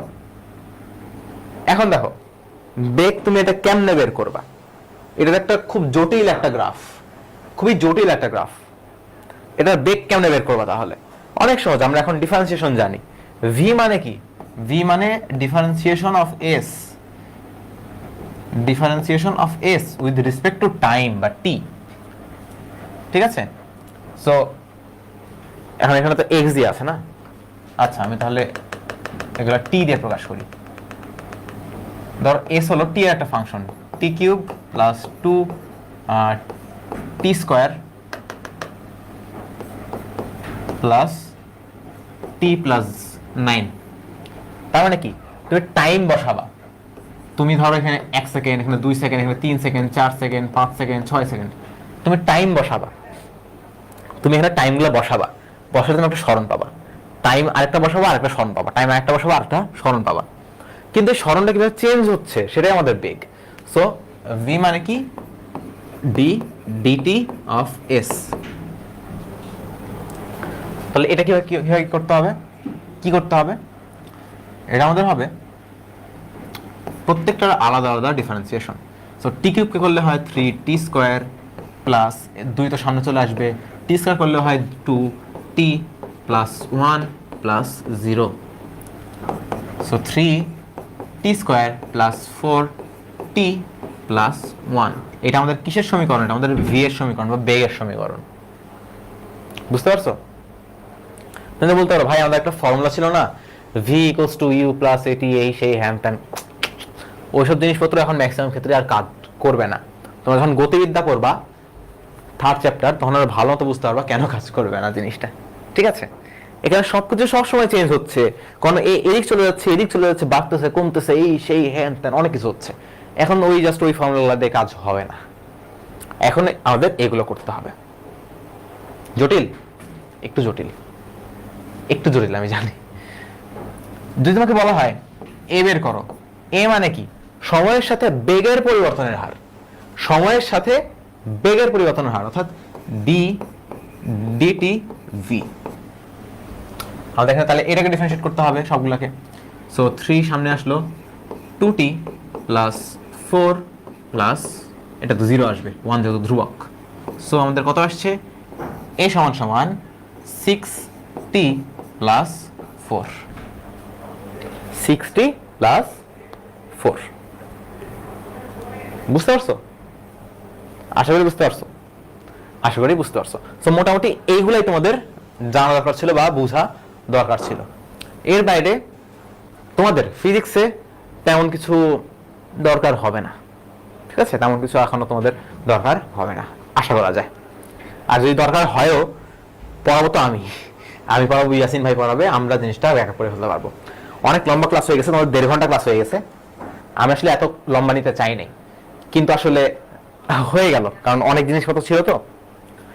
আর যেহেতু একটু জটিল জিনিসপত্র, সেহেতু একটু সময় নিয়ে তোমাদের পড়ানোর চেষ্টা করছি আমি। সো এটুকুই থাক, এর বাইরে আর কিছু লাগবে না।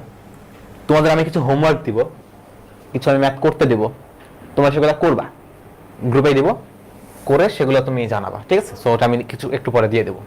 গলা শুকায় গেছে, আজকে এটুকুই থাক। আর এই স্লাইডগুলা তোমরা পেয়ে যাবা, স্লাইডগুলা তোমাদের দিয়ে দেওয়া হবে। আচ্ছা, ভালো থাকো, সুস্থ থাকো। আর ফার্স্ট ক্লাস তো কেমন হলো ক্লাসটা তো অবশ্যই জানাবা। যেগুলো তোমার ডাউট থাকবে ক্লাসে, আজকে খুবই ঝড় বৃষ্টি হচ্ছে, বুঝতে পারতেছো? ইন্টারনেট কানেকশন অনেক স্লো, আমি এখানে কমেন্টগুলো তেমন আসতেওছে না কমেন্টগুলো, এই জন্য আমি কমেন্ট খুব বেশি আজকে পড়তে পারিনি, তোমাদের প্রশ্নগুলো আমি দেখতে পারিনি। তবে তোমাদের যে প্রশ্নগুলো আছে কমেন্ট করে রাখো, আমি ডাউটগুলো তোমাদের ক্লিয়ার করে দেবো। আমি তো আছি তোমাদের সাথে, ঠিক আছে না? ঠিক আছে, তো ভালো থাকো, সুস্থ থাকো, আল্লাহ হাফিজ।